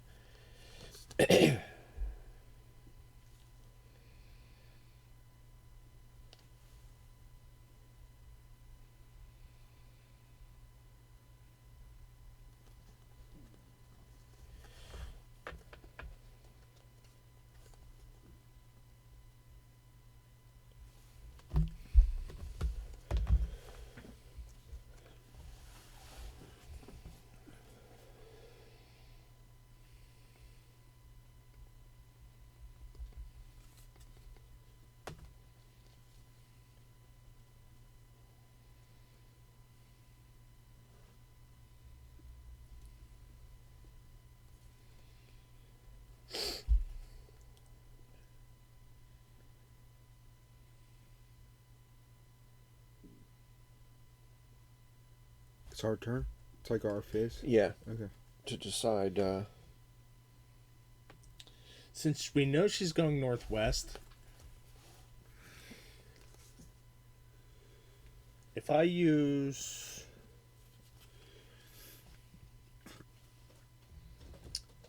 my 7 mover,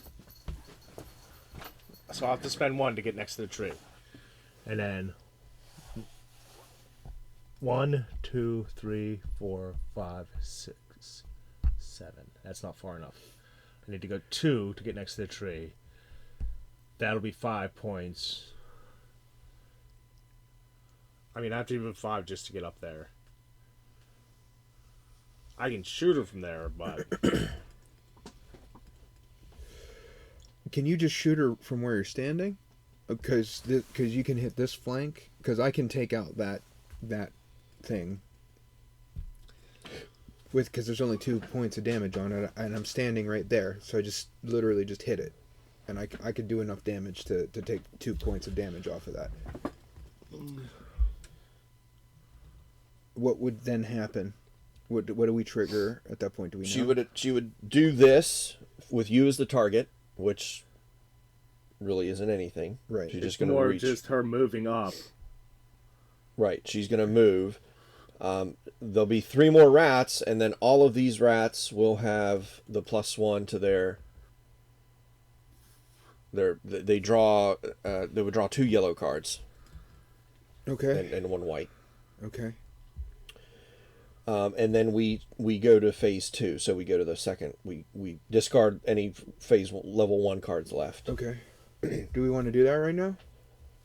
Like, just kick it in, and then deal with the remaining guys, like the little guys, because they don't get to attack before we.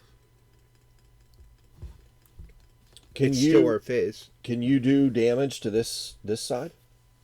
I can do damage to whatever right now. I think we need to Bring this down. bring the rest of it a little bit down before Okay. we get rid of another die. Well, so can you hit this, and then he hits this, because he can move around to the front yeah. easily, and then he can. But what you're saying is get it down to 1. Well, he can, even if he just stays here, he can target the Yeah. the head, because they're equidistant, and then the head's the West. northmost one Okay. and the westmost one. And how would you be able to only do 2 points of damage as opposed to 3? Because 3 puts us in the same place as. That's true.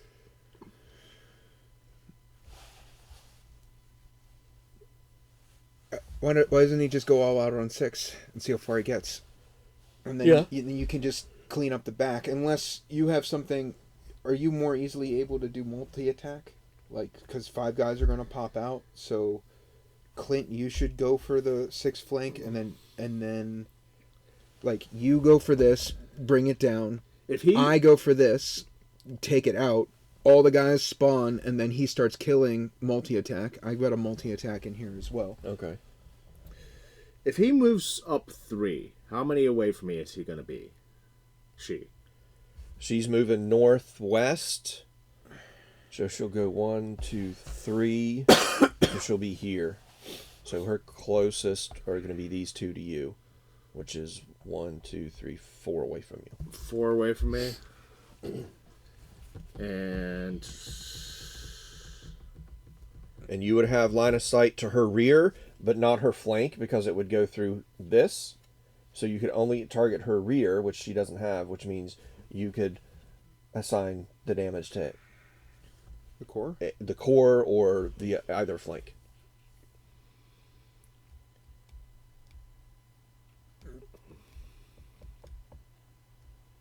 But Clint, if you go for the 6, 'cause On do you the have a flank. multi? Do you have a multi? Right, but he does. You have a multi in your hand, right? Where you could hit multiple enemies. no, You don't? no, they're both on the table. Are they in the 0 category? One of them is in the 0 category. Or can you play a 0 and then get it in your hand and then play it? Or cycle a card into your hand so you can get a multi? The point is, you should hit the 6 if you want to get the thing down, and I should kill the 2. Mhm.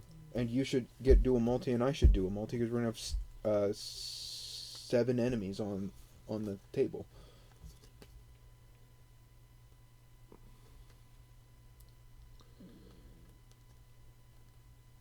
Little guys don't matter. We just gotta take her out. He can attack too. He can attack Can he twice. attack multiple? He would be targeting the rear, which means he could assign his damage to either the core or the flank. Do you want me to do that first? Or he can attack these things out here. I can hit. Well, I mean, if it doesn't matter when they die, I can hit 1, 2, 3. I can hit these 2, so he can go for this. And if I don't kill one of them, then he can go for the other one. Okay. That's 2 animus. That's a throwing. Unarmed, range 3, target up to 2 different enemies, but it's 1 attack. Okay. So then I just take push my luck with white, and that's how that attack would work. Yeah. So if you want to be sure you're going to hit, you just draw 1 white card. Because you're doing white. It's what? 4? But I have to get over 2. I have to get at least 2 damage Yes. to get a hit on him Yes. to kill him, right? Correct. So but I can re-roll, right? True. So I'm gonna do. But to your point, like, why don't I do 3, and then I'll just re-roll. I have a ton of them. Okay. So 1, 2, 3. But that's 3, so that's enough. And you But crit, that's a good- so I do another Yeah, one. yeah, Yeah. you have to. Okay, So it's 4. so you're doing 4, which is enough to kill both of these two. Right. Is that who you're targeting? That's correct. Okay.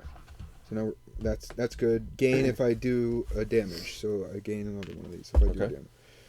And then all that is discarded.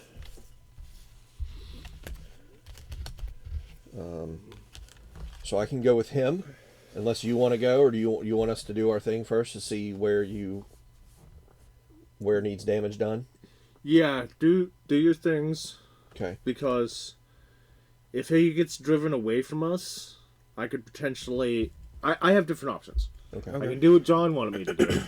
Or if he gets driven away from us, I can try to get a little bit further away from him and put one big arrow on one of those dice and trigger again. Okay. So first attack is on this guy. Yep. We'll do him attacking here first. He rolls he 1 yellow for sure. But what do we want to do? 2. He's got 3 rolls. Yellow and a white. Yellow and a white. 1-on-1? Yeah. Why not? Because it would have to be 2 blanks to That's miss. true. Right. Well, All right. So he'll spend a reroll on the yellow. on the yellow. Okay. And it's crit. And it's crit. So it's 5. It's more than enough to kill him. Okay. His second attack, and I can have him whack the rat. Yeah, let's do it. Whack the rat. Which Whack the rat. Which And- he gets 1 yellow and however many white we want. Right. So that's going to be question number 1: is do I want? He has an upgrade, so he can upgrade the yellow to a red, or I think we should. We can double upgrade to a black. correct, and then have 1 upgrade left. So we could do like a black, a yellow, a black and a yellow, and a white. How many white dice are we going to roll? Oh, white is infinite. Right. Push, Up to push 10. your luck. Up to okay, 10. right. So I say we upgrade to a black and a yellow, Okay. because why not, right? And then the white, maybe 1 white. I don't know. How many do you want to push? I want to push at least 1. Okay. So let's do a black, a yellow, and a white. Black, Yeah. yellow, No. white, Yeah. Crit. crit, nothing. Okay. So we're sitting It's 6, still 6, which which is is 3 3. points of damage to his core, because there's no rear. Yeah, core or the flank, whichever we want to apply it to. Oh, we can go either one. Where's the arrow? That's where it matters.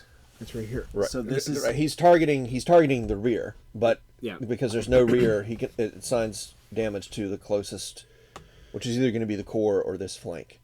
Okay. But I think I might spend a reroll token to reroll that yellow. Reroll the yellow. Here it comes. Which is a crit. Which is a 2. So now we're at 4, 7, 9, 11.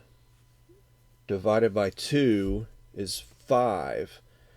Do we want to reroll that? Do I want to reroll that? Well, no, because we want to put it on the core or the... Because you're still attacking the flank. Mm-hmm. We can assign it to the core but not kill the core with 5. Where it is, without rerolling. Okay. And leave you it at said... 1. because that triggers something, right? Right. If we do that. True. So then now it's 1, Okay. right? Yeah, it would be at 1. And that's where we want it Yep. for now. Okay. Good call. Like this plan? I'm fine with it. Okay. Okay. All right, so that's him. He's done. He's got... Oh, I used the upgrade token. And I used one of the rerolls. So he has 2 rerolls and he has a defense. So he can maybe survive 1 more. Maybe. And then I've got still all my stuff. So what are...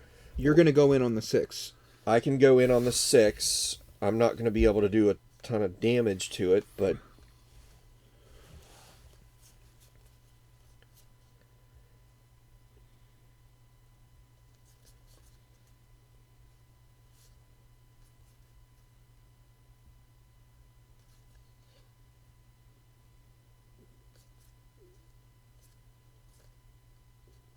So I can move 1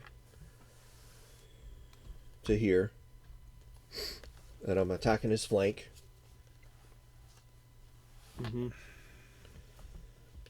This one, right? Yes. And it's going to be a 1, which cycles this down to 0. And it costs me 3 animus to do that. And it's just a normal attack. How many do I want to go? 3 or 4?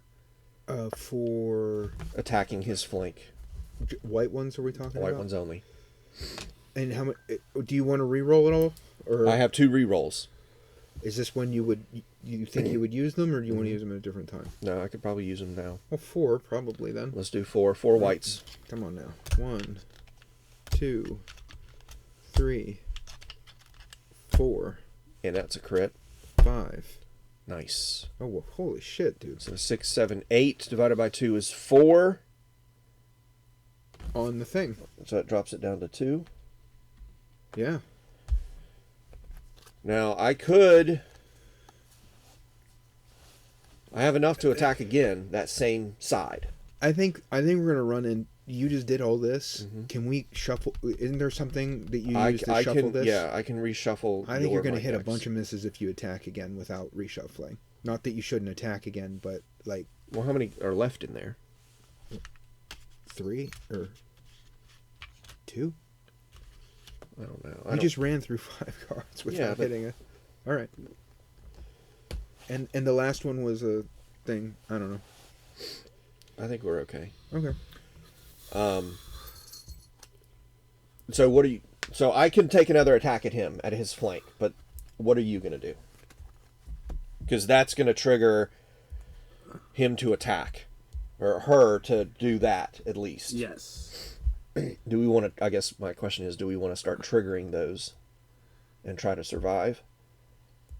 At this point, trying to figure out how many attacks I can get on her. Okay.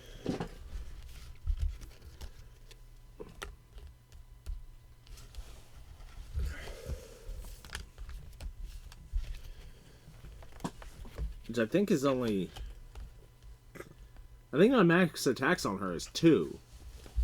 Can he multi-attack different places on her with a multi, or No. it's just the If one it place? says different enemies, then no.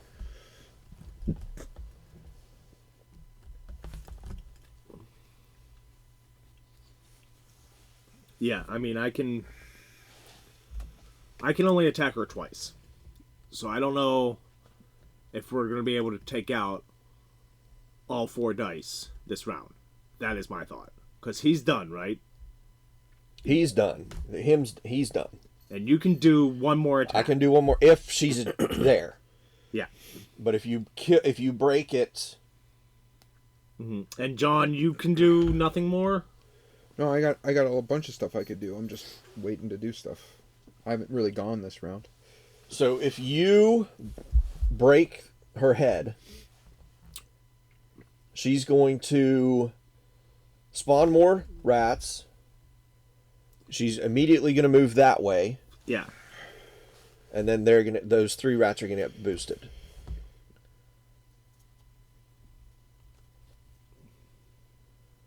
So if she's that far away from you, can you still hit her? I guess would be the question. Well, and it'd be I can hit her at a range of 6 with ease.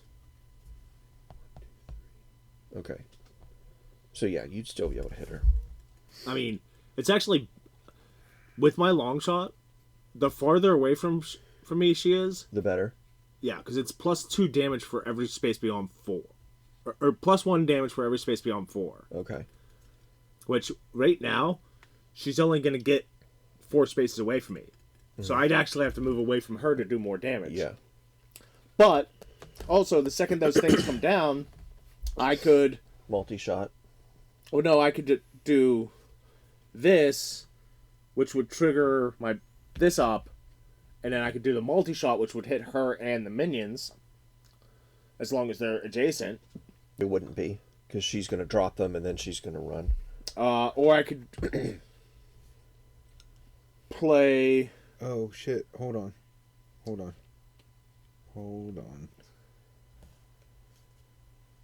I'm trying to get the biggest bang for a buck, I guess is what I'm... If in an adjacent target's flank or rear arc,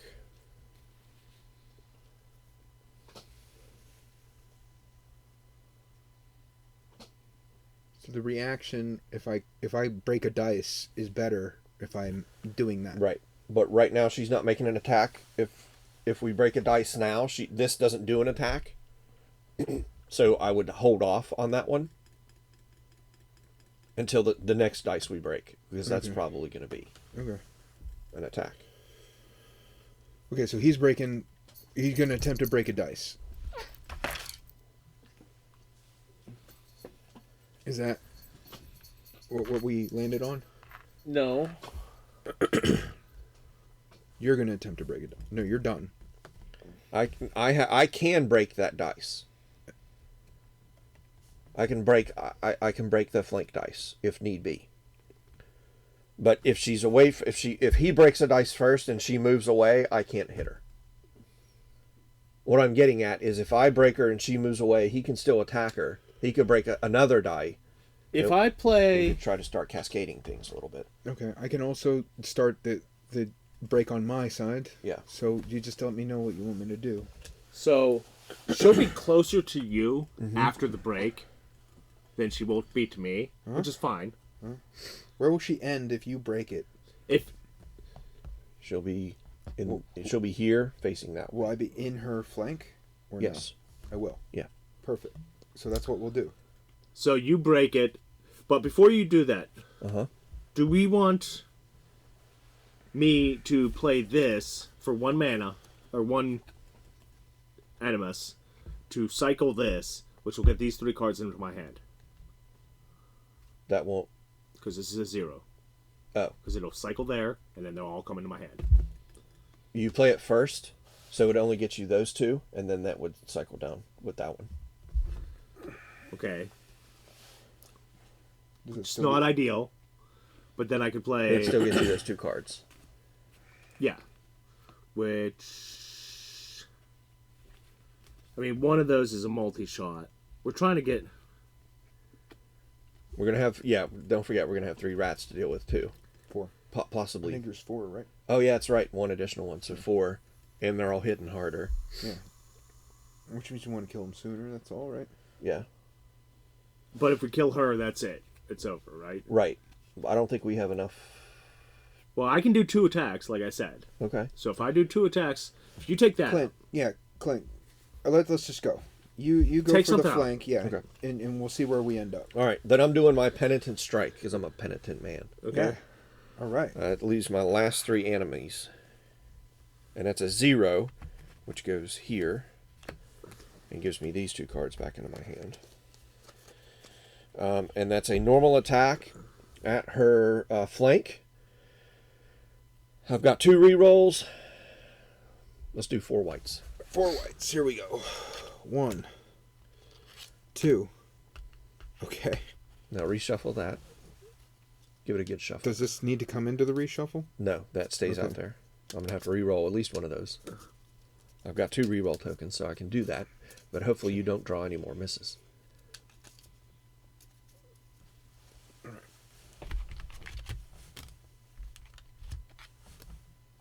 That's a crit. That's another crit. Now I'll use 1 reroll token to reroll one of those misses. The other reroll token to... Okay. Jesus. So that's 3, 1, 3, 7. Divided by 2, which is 3, which is enough to top that off. Okay. Now there's a reaction. Yeah, she runs away. She drops... First, it's the second die. There's a second hit die to come off, which means...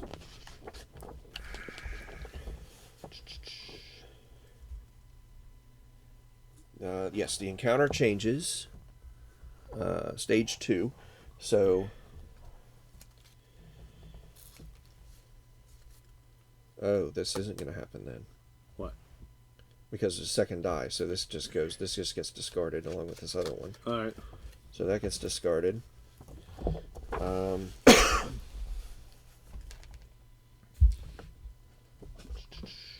Draw the top card and resolve it. Holy, that's not good. Alright, release the brood. So there's still only 3, so it's not terrible. 3 on behind, not souped up. Not souped up anymore. No more soup. No soup for you. No, that's all around her until it gets. Can't be. Yeah. Move 7 to her target. Her target's going to be me, so she just kind of rotates. Mm-hmm. She targets me with a normal attack, but it's... Oh no, that's not the one that's broken. It's her bite. So I need 2 reds and 3 yellows. 2 reds. Ready? Are you defending? Do you have to decide that now? Oh yeah, with that's something? right. That's right. I will. I'm gonna plop down this this number 3, Which gives you an 8, right? which gives me a 7. Good 7. enough. Okay, 2 red. 2 reds and 3 yellows. Miss. Yes! Yes. 1. It doesn't matter if she misses. Is it a No, full she miss? doesn't. They never miss. But 2 blanks on reds is good because they go up to 4. Okay. Yeah, 4. Okay. Mixed. 3. They don't crit 1. either. So. 3, right? Total? So 6? Yep, she's doing 6 to me On a 7. on a so it's 7, nothing. which is nothing. Okay. However, now she changes target to the next closest enemy.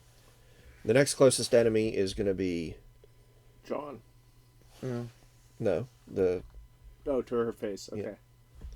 So she just... she Doesn't doesn't do really anything. move. She can still hit him. She moves 4 to that target, Okay. and then she does the same thing. So same attack. So 1, 2, 5. 5, 1, 2, 3. 7 divided by his 5 It's 1. is just 1. So that drops him down to there. And then that gets discarded. And we know what the new one is. Release the brood. Move 3 northwest. She then bursts the rat closest to an Oathsworn. As it dies, it creates a area effect toxic cloud template on its hex. 4. Bite, targeting all enemies in the template. The toxic cloud remains in play at the start of every encounter phase. Okay, so I'm just gonna backstab. I'm in her rear flank. It's a 1. I can cycle this down. Gets the card into a better position, and then I can throw a 0 down potentially. I'll throw a 0 and get this back in my hand, and it's a multi-target, so I can go after the things again. Move 3 northwest, so she'd move that way. Then she bursts the rat closest to an Oathsworn. I still have my turn. I know. Okay. But if you kill the dice, I'm trying to figure out what she's going to do. On its hex. And then targeting all enemies in the template. Is it an explosion again? Yeah. Normal bite attack. So we should probably... It would behoove us to shoot her in the face, because it's going to be a bite attack. And that's 1 less red card she's drawing. Sounds like a job for me. Before you go. You see Okay. what I'm saying? Yeah, go ahead. Shoot her in the face. Break the dice. Because she'll still be... It really doesn't matter at this point. I have so many of these that, Clint, no matter what I do, I'm gonna kill the dice on her. Okay. I just need to attack. Is all. Yeah.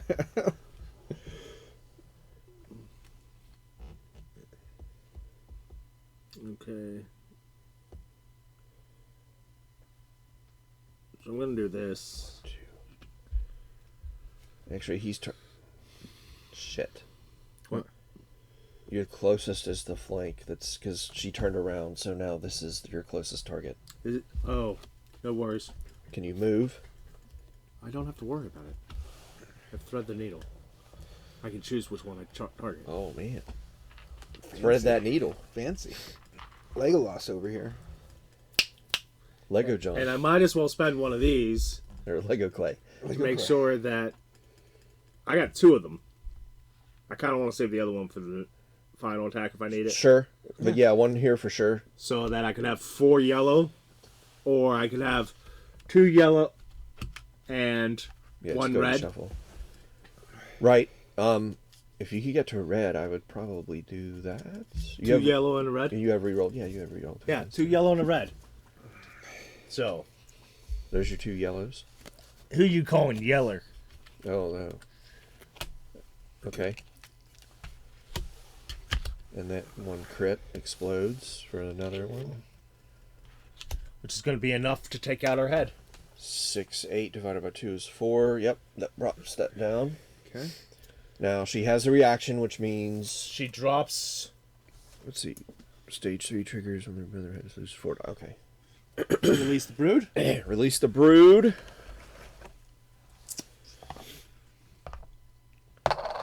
Okay. Now what? Move 3 northwest. 1, 2, 3. This guy gets pushed out, and she's facing northwest. Mm-hmm. And then what? Oh, the cloud template. Okay, so It's going to go on one of them that's closest to an Oathsworn. John is the furthest north. So it's going to target this one because it's the furthest west. Okay, what's happening right now? I don't Yes. understand what's going on.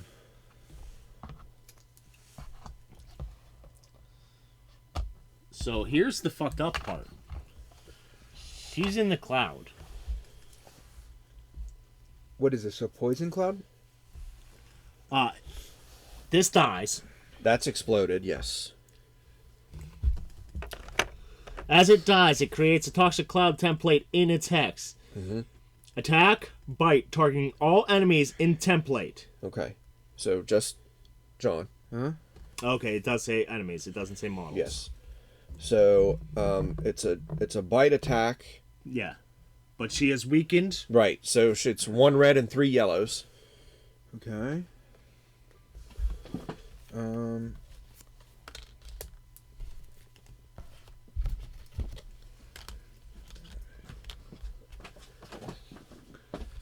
Well, hold on. Do you want to play defense? I'm thinking, yeah, I'm trying to figure out which one I'm going to play. I'm going to play a 3 just to keep things. Yeah. So you're at 5 total. Okay. Yeah. So 3 yellows and 1 red. Sorry. It's okay. That's 4. It's not terrible. There you go. Woo! There So you go. 4, and you're hitting, or you're Five, blocking 5, five. so So you it take takes nothing. There you go. Now you want to get out of that cloud though, because at the what did it say? At the start of every encounter phase, any enemy in the template takes that same attack. Yeah. Okay. So, So- that moves over now, And that one and flips. this flips over. Yep. So the next one is release the brood with 1 extra rat, move northeast 3. Each rat gains an extra might card. So when you hit her, she's coming this way. When I hit her. When you break a die, she's going that way. Okay. Unless you want me to hit her, No, don't worry. I got this. in which case she'll push you out of the toxic give me- cloud. Yeah. First thing I'm going to do, I think, I'm going to backstab this thing because I can, Okay. right? Which would be 4. Because that moves this here, which is my multi-attack.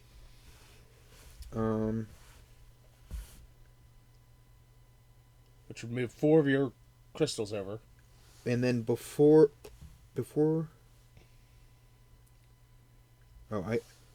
this not being the primary Mm-hmm. as a reaction, Yeah. would that account for like being in this No. status effect No. or no? No. Okay. Because that's an area effect. Okay, but if I trigger the middle one in this, which is attacking something in the rear and getting extra buff, it's going to drop into 0 and I get the 0 back. That looks so cool. I gotta get a picture of this. Yeah. Right? This drops into 0. These come out here. You Which get your means that extra skull. I get 2 skulls. Oh, okay. Because one's for this card and one's on this Okay. card, right? Yep. And I get a reroll. And it's a +5 damage is what I'm doing, is the backstab.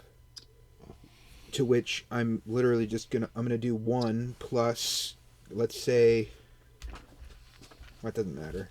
I don't even. I wouldn't waste this those stuff. on that thing. I have so many. I Well, can only use. 5 you also on got to one move attack. 4 of your things over. Yeah. So 1, and then there you go, and then So 3 on the little guy. Plus whatever extra damage he did. 5. Which he's dead. yeah, he's super dead. Yeah. Okay. Now. Do you want me to shoot her in the flank? Because that's where I'll target right now, right? Or what I was gonna do. No, her flank is the farthest from me. I'd hit the core. So I can target with this one. I put it on 1, which pushes backstab down here. Does it push this card into my hand, or No. it just stays here? No. Okay, and this is multiple enemies. Yeah. Okay. 2 enemies within 3, so I can get this flank and that. Okay. As long as you can pay the animus cost. 2. Okay. And then I'm going to unarmed, which means I select a number. Yeah, you're just drawing white die. Right, and then I'm going to use 5 of these for the fun of it. 4. What's it say for your special ability? 3 is 4x, 4 is 7x, 10 is, or 5 is 10x. What's the beginning of it say?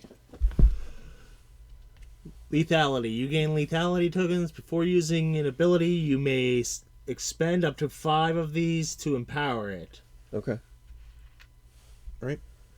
So I would do 4. 4 is 7x. 7x. So all the damage from this is going to be times 7. Right, and I will choose to do 1. Okay. And I will re-roll this if it's a miss. Right. So 1 times 7. 7. 7. And I only need to do 2 to break the dice. Correct. Right, so Well, yeah, 7 divided by 2 is 3. Yeah. Right. So that breaks, and then she immediately does this, which is what? Summon the brood. Yep. Also, it hits this guy because it's a multi. It's like Oh. the same draw Okay. on a hit, unless we want to kill this one instead. It's because both of them are equidistant, so we can pick. I don't know if that matters. I don't think it matters. Okay, so this one comes off. All right. Now the guys come on. Okay. So there'll be 1 there. There'll be 1 there. And we'll put the other one over here. And she moves northeast. Or no, it's 3. got to be north. That's right. She moves northeast 3 from here. So 1, 2, 3. He gets pushed out there. She is currently, 6 away from me? Yeah, 6 to here. But can he shoot through? And can you shoot through the enemies? Or Yes. Yeah. okay. Alright, so I have 4 left. I'm going to spend those 4. Oh, wait. What? Hold on. What's the rest of this do? Move. Each rat gains 1 extra might card. Okay. Yeah. And then this flips over. Oh, wait. Actually, no. This doesn't trigger. Hold on. Because that was the second die.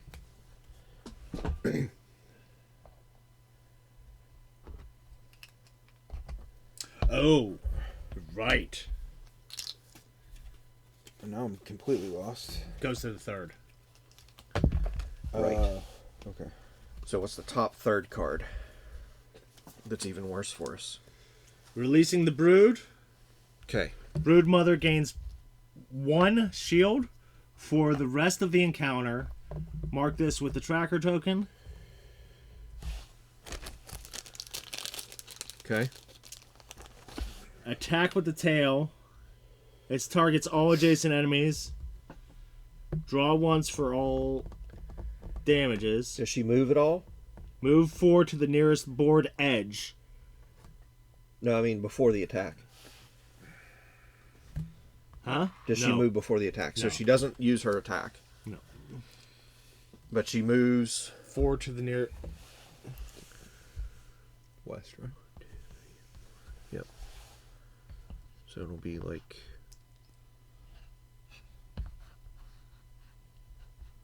that. Okay. Fuck. Can you get to a place where you hit her, Clay? Can I get to a place where I can hit her? Well, you got this thing in the way now. I don't. Yeah. I can't move Gets now. you- And then this goes here. So this is what she would do.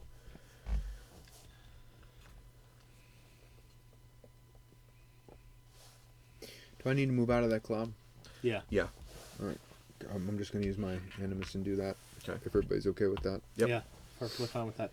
Since she moved, like that's the worst place that she could have moved because I thought she would have moved north, but Well, where was she? 4 back. She Oh, was yeah, here. That's true. She's 3. 1, 2, 3, 4. She's 3. From this. Oh. Yeah. Well, she goes north anyways. Yeah. Yeah. 1, 2. So she would come here like this and destroy this. Now you can still hit her, right? No. No? She's 7 away from me. And it takes 3 to fire? Takes me 4 to fire. Can you move closer and just fire once? Because she only has 1 life left. Right, yeah. Even though she has an extra shield, so she's... Isn't your basic attack on one of your cards just 3 to fire?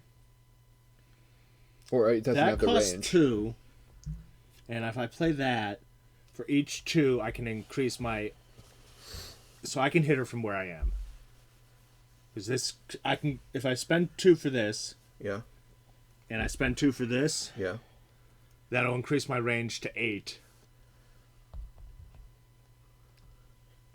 Yep. And I'll spend this to once again do 1 red and 2 yellows. Yes, real quick though. Uh-huh. Does this one happen first? Because that cycles here and then No, this that's an item. It never cycles. Okay. Well, what But about... this would cycle this, right? No? What would cycle what? Whenever I played this, it doesn't cycle the card? No. Items don't cycle, don't do battle But this for. one puts the other ones in his hand because he played a 0. No, this is a 3. Oh, okay. That So I you played. you played there. All right. I'm sorry. I'm just You're fine. I was looking at that. no worries. My bad. So I'll spend this so that I'm doing 2 yellows and 1 red. Yep. Hi, buddy.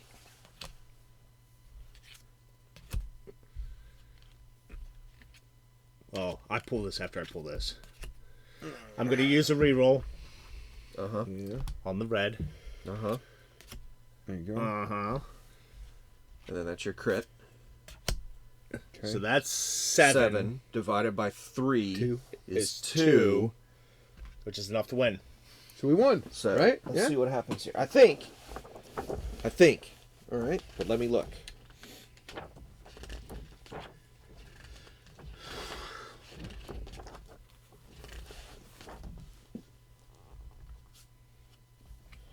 The encounter ends in one of 2 ways. Either the encounter is defeated by removing all HP, or the free companies if we all go unconscious. If you defeat the encounter ends immediately and all remaining minions flee. Proceed to chapter epilogue in the storybook, found at the end of each chapter. Okay, so let's go to...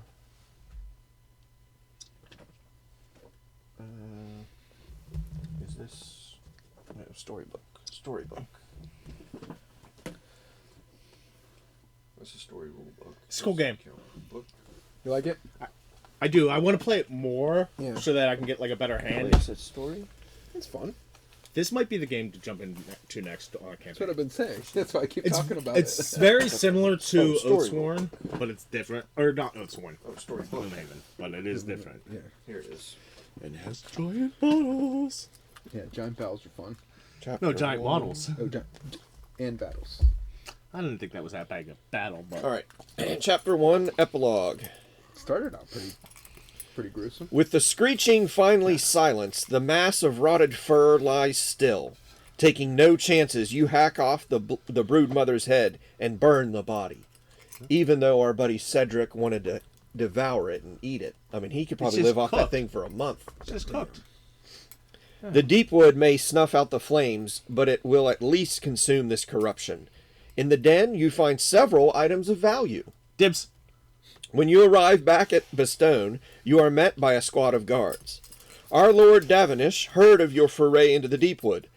Have you found the beast? Says the sergeant. You raise the severed head of the brood mother to the guard's face. How? The men recoil. How? That head is as big as one of us. Well done. I have It's like been all four of instructed to us give left you it. this iron in payment and to tell you that Lord Davenish would meet with you tomorrow morning. He has paid for your lodgings at the Broken Oak Inn during your stay. I would suggest retiring there now, as his lordship will not suffer tardiness tomorrow. You hand the guard the head and take the iron. All Oathsworn gain 2 iron each. That's not very much. No. We lost so much iron. Went through that Get damn. killed. Tally level loot and losses. All right. Tallying level loot and losses. Level. Gain 1 level according to the leveling table on page 26. All right. Level 2. Full character ability cards. Each full character unlocks all new ability cards of the character's level, which is now level 2, from their pool of locked cards. The level of the card is shown under the card title. All ability cards the character does not start with are locked and must remain locked. Are we picking one or are we getting one? No, you get all of the level 2 cards. So it's kind of like Gloomhaven, where you get new cards. We get all of them, though. We don't have to choose. How do we know which ones are level 2? Under the, I think it's like right on. It says the title and then there's the level. That's 15. Yeah, so not those. That's level 15. Ah. So all those become unlocked. All both of those. All both of those. Yes, I got all both of those. It's okay. It's 2 more cards you get to potentially put in your hand. Yeah. But your hand stays 7 or? Yes. Okay. 7 plus items. Let's see. That's the chapter 1. Let's see. What else do we do here? Double stick. It always has to be 7 cards. We also get 1 permanent token.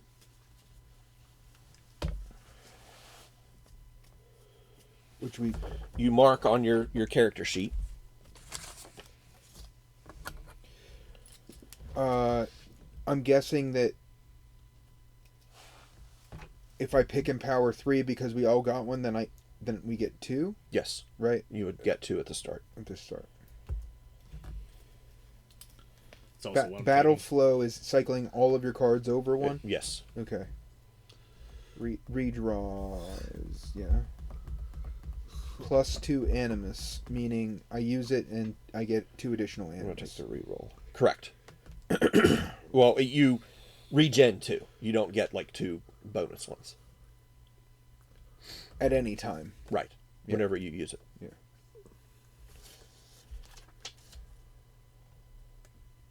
I'm going to take the defense for the cleric here. Yeah. It's a good idea.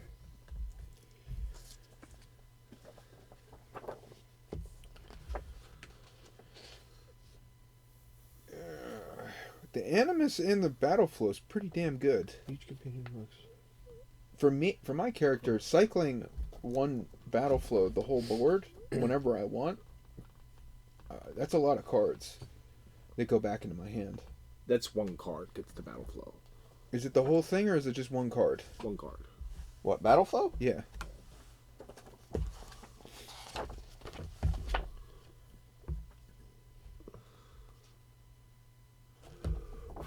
I'm wrong.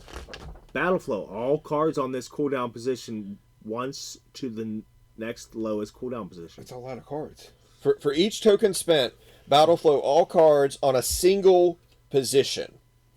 Oh. 1 to 1. So I can go So- from 0 to my hand. I can go from 1 to 0 or 2 to 1. Still or- pretty good. Yeah. Still get you back in the fight faster. Yeah. I think I'm going to do that.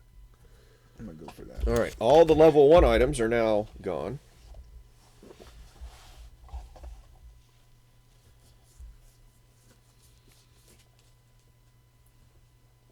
That's pretty good. I think you already have something like this disarming shot. What is it? After a non-adjacent enemy within bow range draws damage, ignore one of the enemy's might cards of your choice. I think this is more like to help you guys. Like, I could use this to... Right? I would be able to use that to help you guys. A non-adjacent enemy within bow range draws damage. Ignore.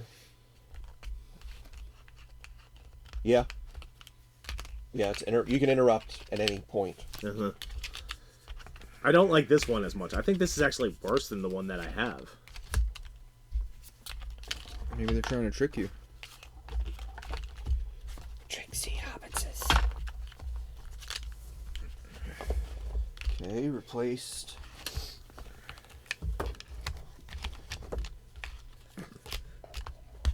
Common item deck with the level 2 or chapter 2 item deck. Now, let us see our items. Hold on. Gain 3 common items from the next chapter's common item deck to share among your free company. Gimme. We're choosing what? 3 common items. It says gain 3. To share. Yeah. Now, when it says gain, does that mean we choose or do we just draw them randomly? I think you choose them. But also, can we share items amongst us? So can I snatch up whatever this guy has? If I were able to wear it? Like... You know what I'm saying?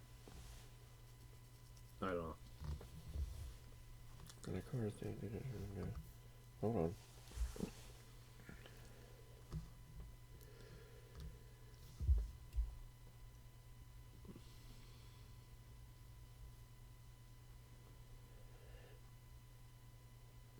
Item questions.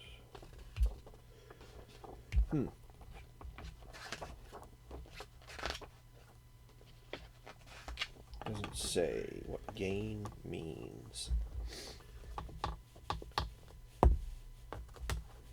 Gain 3 common items from the decks. Oh, whenever you gain items, you draw with the deck face down. So let's give these a little shuffle so we all don't get 3 things of the same type that none of us can use. Could be good. I don't want it. Alright. Draw a common item that's an epic rare item. Yeah. I'll take the Black Bow of Death. Alright. We're going to cut once. We're going to draw. I'm going to cut again. We'll draw. Okay? Let's see how it goes. Level 1, that's level 2. There's our 3 items. What we get? Thanks. 3 of the same thing. 3 things I can't use.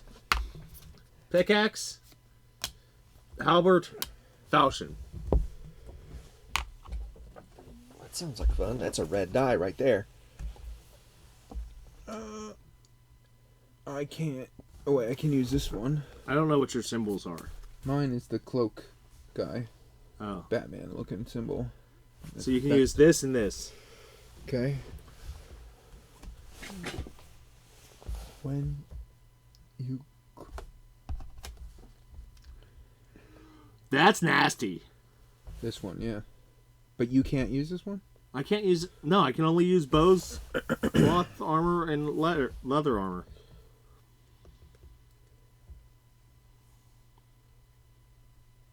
After...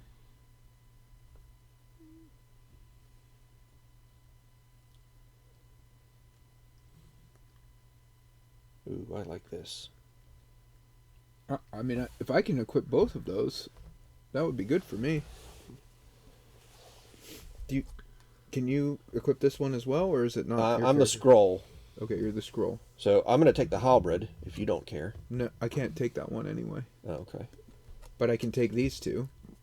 And Clay can't take any of the 3. So, I'm pathetic. So, I mean, I'll take these 2. It's alright, none of you can take my bow.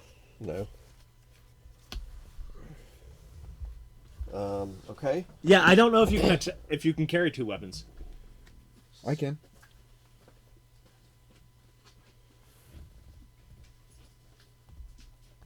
Gain 2 unique items from the current.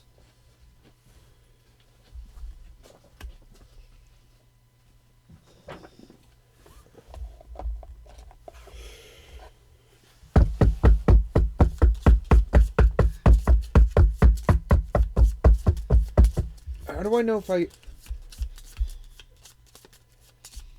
can equip both of these? Like, when you said it started, you gave me these two, so I'd imagine there's a bone knife in each hand. Does that mean I can have one of these in each hand? If they're single-handed weapons, they're not two-handed weapons. Yeah, my bow's a two-handed weapon, it says. One hand. You can have 2 hands worth of stuff. There you go. One hand. All right, Clay. Choose 2. Get an armor that you can't use, Clay. There you go. I actually can use that. What is it? After damage is drawn against you, reduce that damage by 2. There you go. I can't use that, though. What is it? But John can. I could use that too. Cone, range. This attack gains No, it's a one-handed no weapon. additional damage for targeting extra hexes on the larger. I don't want that. I want this. Is this a weapon? Yes, it's a one-handed weapon. And what's it do? Gives you a cone attack. Range 2. This attack gains no additional damage for the targeting extra hexes. What does that mean? Gains no additional damage.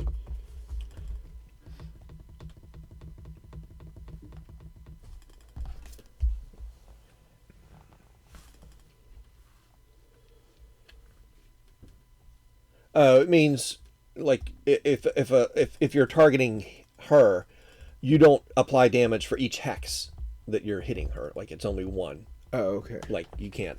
Well, that seems like a pretty good item then. Yeah. If you're gonna take this, which you probably should, Yeah. give him He can't equip either of these. no, but give him one of your bone weapons because we're probably gonna have to get rid of an item. Right. What's the? Can he take a bone weapon? Oh, does he not? What's his? What's his Symbol. icon look like? Where did he? What did he do with his? Did he put them away already?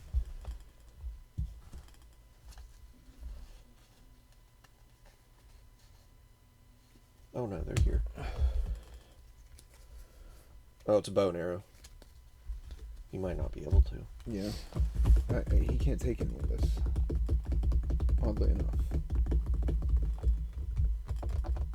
That sucks. And then replace the current unique deck.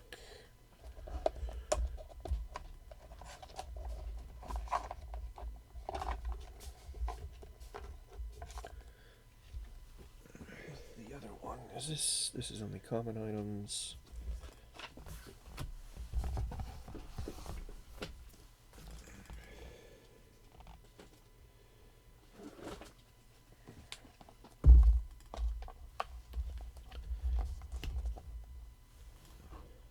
So when I use this, I gain. It's only when I'm using this card that I gain the yellow, or by having it equipped, I gain No, yellow every attack. Yeah, by having it equipped, you gain the yellow every attack. Oh, you don't get the cone unless you activate it and put it down in your battle flow. Okay. Makes sense? Yeah.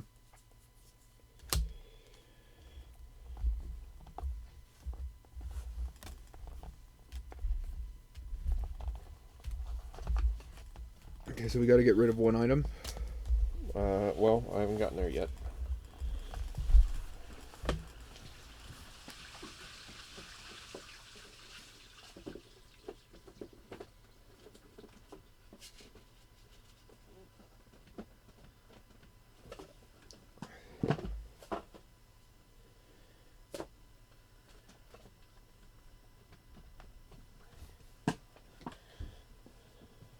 These are the level 2s. They go in there. For each unconscious, dead if playing on hardcore mode, Oathsworn, mark 1 tick on the knockout track of the free company sheet. We did not have any of those. All unconscious Oathsworn gain an injury card. We don't have any of those. All Oathsworn lose 1 item they equipped in the encounter. 2 if they were unconscious. So I'm going to lose this cudgel. We can't sell items, huh? I don't know. I'd have to read about the blacksmith. You have to lose an item. Why? Because we all lose one. So we're going to have to buy you something at the store. Yeah. Here you go. No, we won't, because I can get rid of this and get that other armor that we had. Oh, that's true. That's true. I forgot we had that. What sucks is I actually have to play this. That actually takes up a slot. Well, But it's awesome. let's see. All right, 3 item cards. Oh, he's got to give up an item card too. That's not good. Who? The cleric. Can one of those weapons, can we give it to him? What? Hold on. Maybe not. What's the cleric symbol?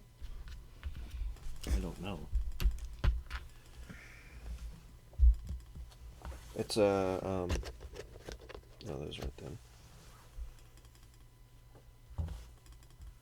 It's not the scroll. He's a companion. He's not an Oathsworn, so I don't think this applies to him. Can somebody clerify that? He's I'm clarifying it right now. I mean, 4 of those symbols are on both cards.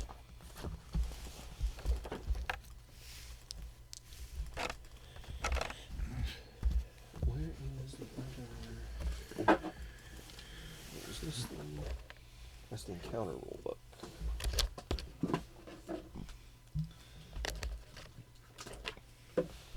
There's the story rule book. He's the hammer. Anything with a hammer he can carry. Zahama? Zahammer.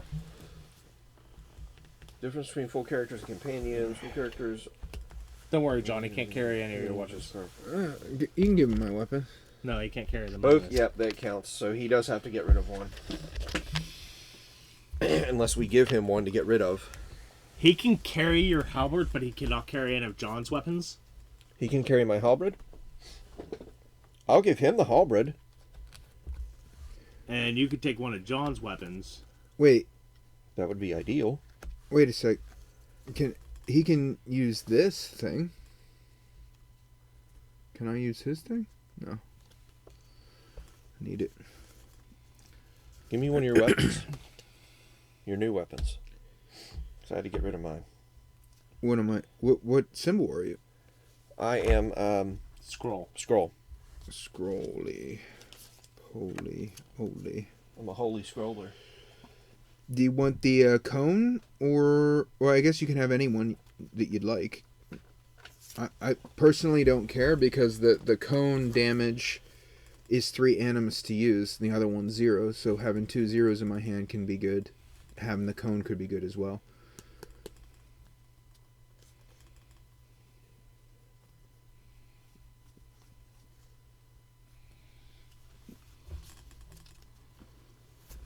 Don't matter to me.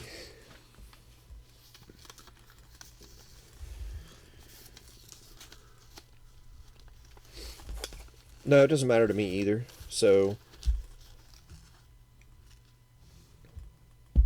I don't want the pickaxe. Okay. I thought the pickaxe was nasty. You tell me. I may as well take this because I'm kind of close to shit. So Perfect. Do we want to put these any permanent tokens directly in the bag, or do you want them in the box? No, I would. Okay. Yeah, put them. Keep your permanent tokens with you. with That's what I'm saying. So put this in the bag. are you talking in here? Oh. No, them in yeah, here. let's put them up. Yeah, Okay, let's that's put fine. 'em up. What about these? What are these? Those will just go back into the animus bag wherever it managed to get to. Right here. So you said put this in here? Put. The might? No, those cubes will all go. Alright. Yeah. Put, put everything back. Yeah, put everything back. You will have to write down where your HP is on your sheet. Okay. Mine's a 13. So I saw it being impossible to be that high.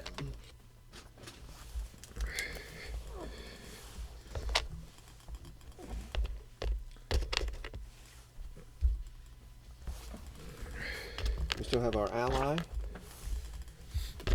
he's staying with us. Our dude, Yeah. the rat-eating mofo. Yeah. This is who we become if we get knocked out. He's our friend, buddy. Don't talk about him. I'm like not your that. guy, buddy.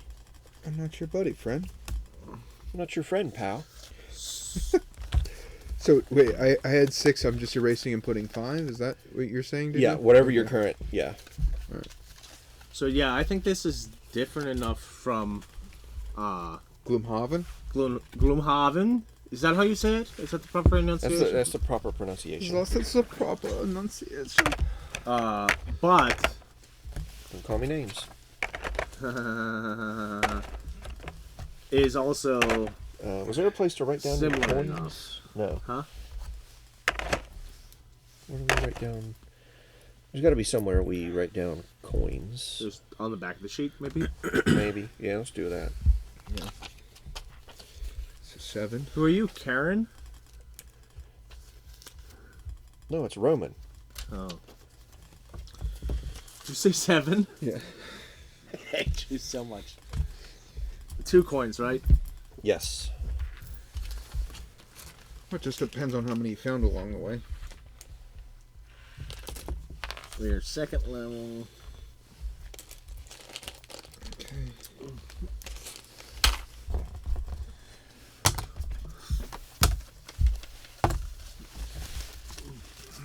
John, put these in the yellow bag.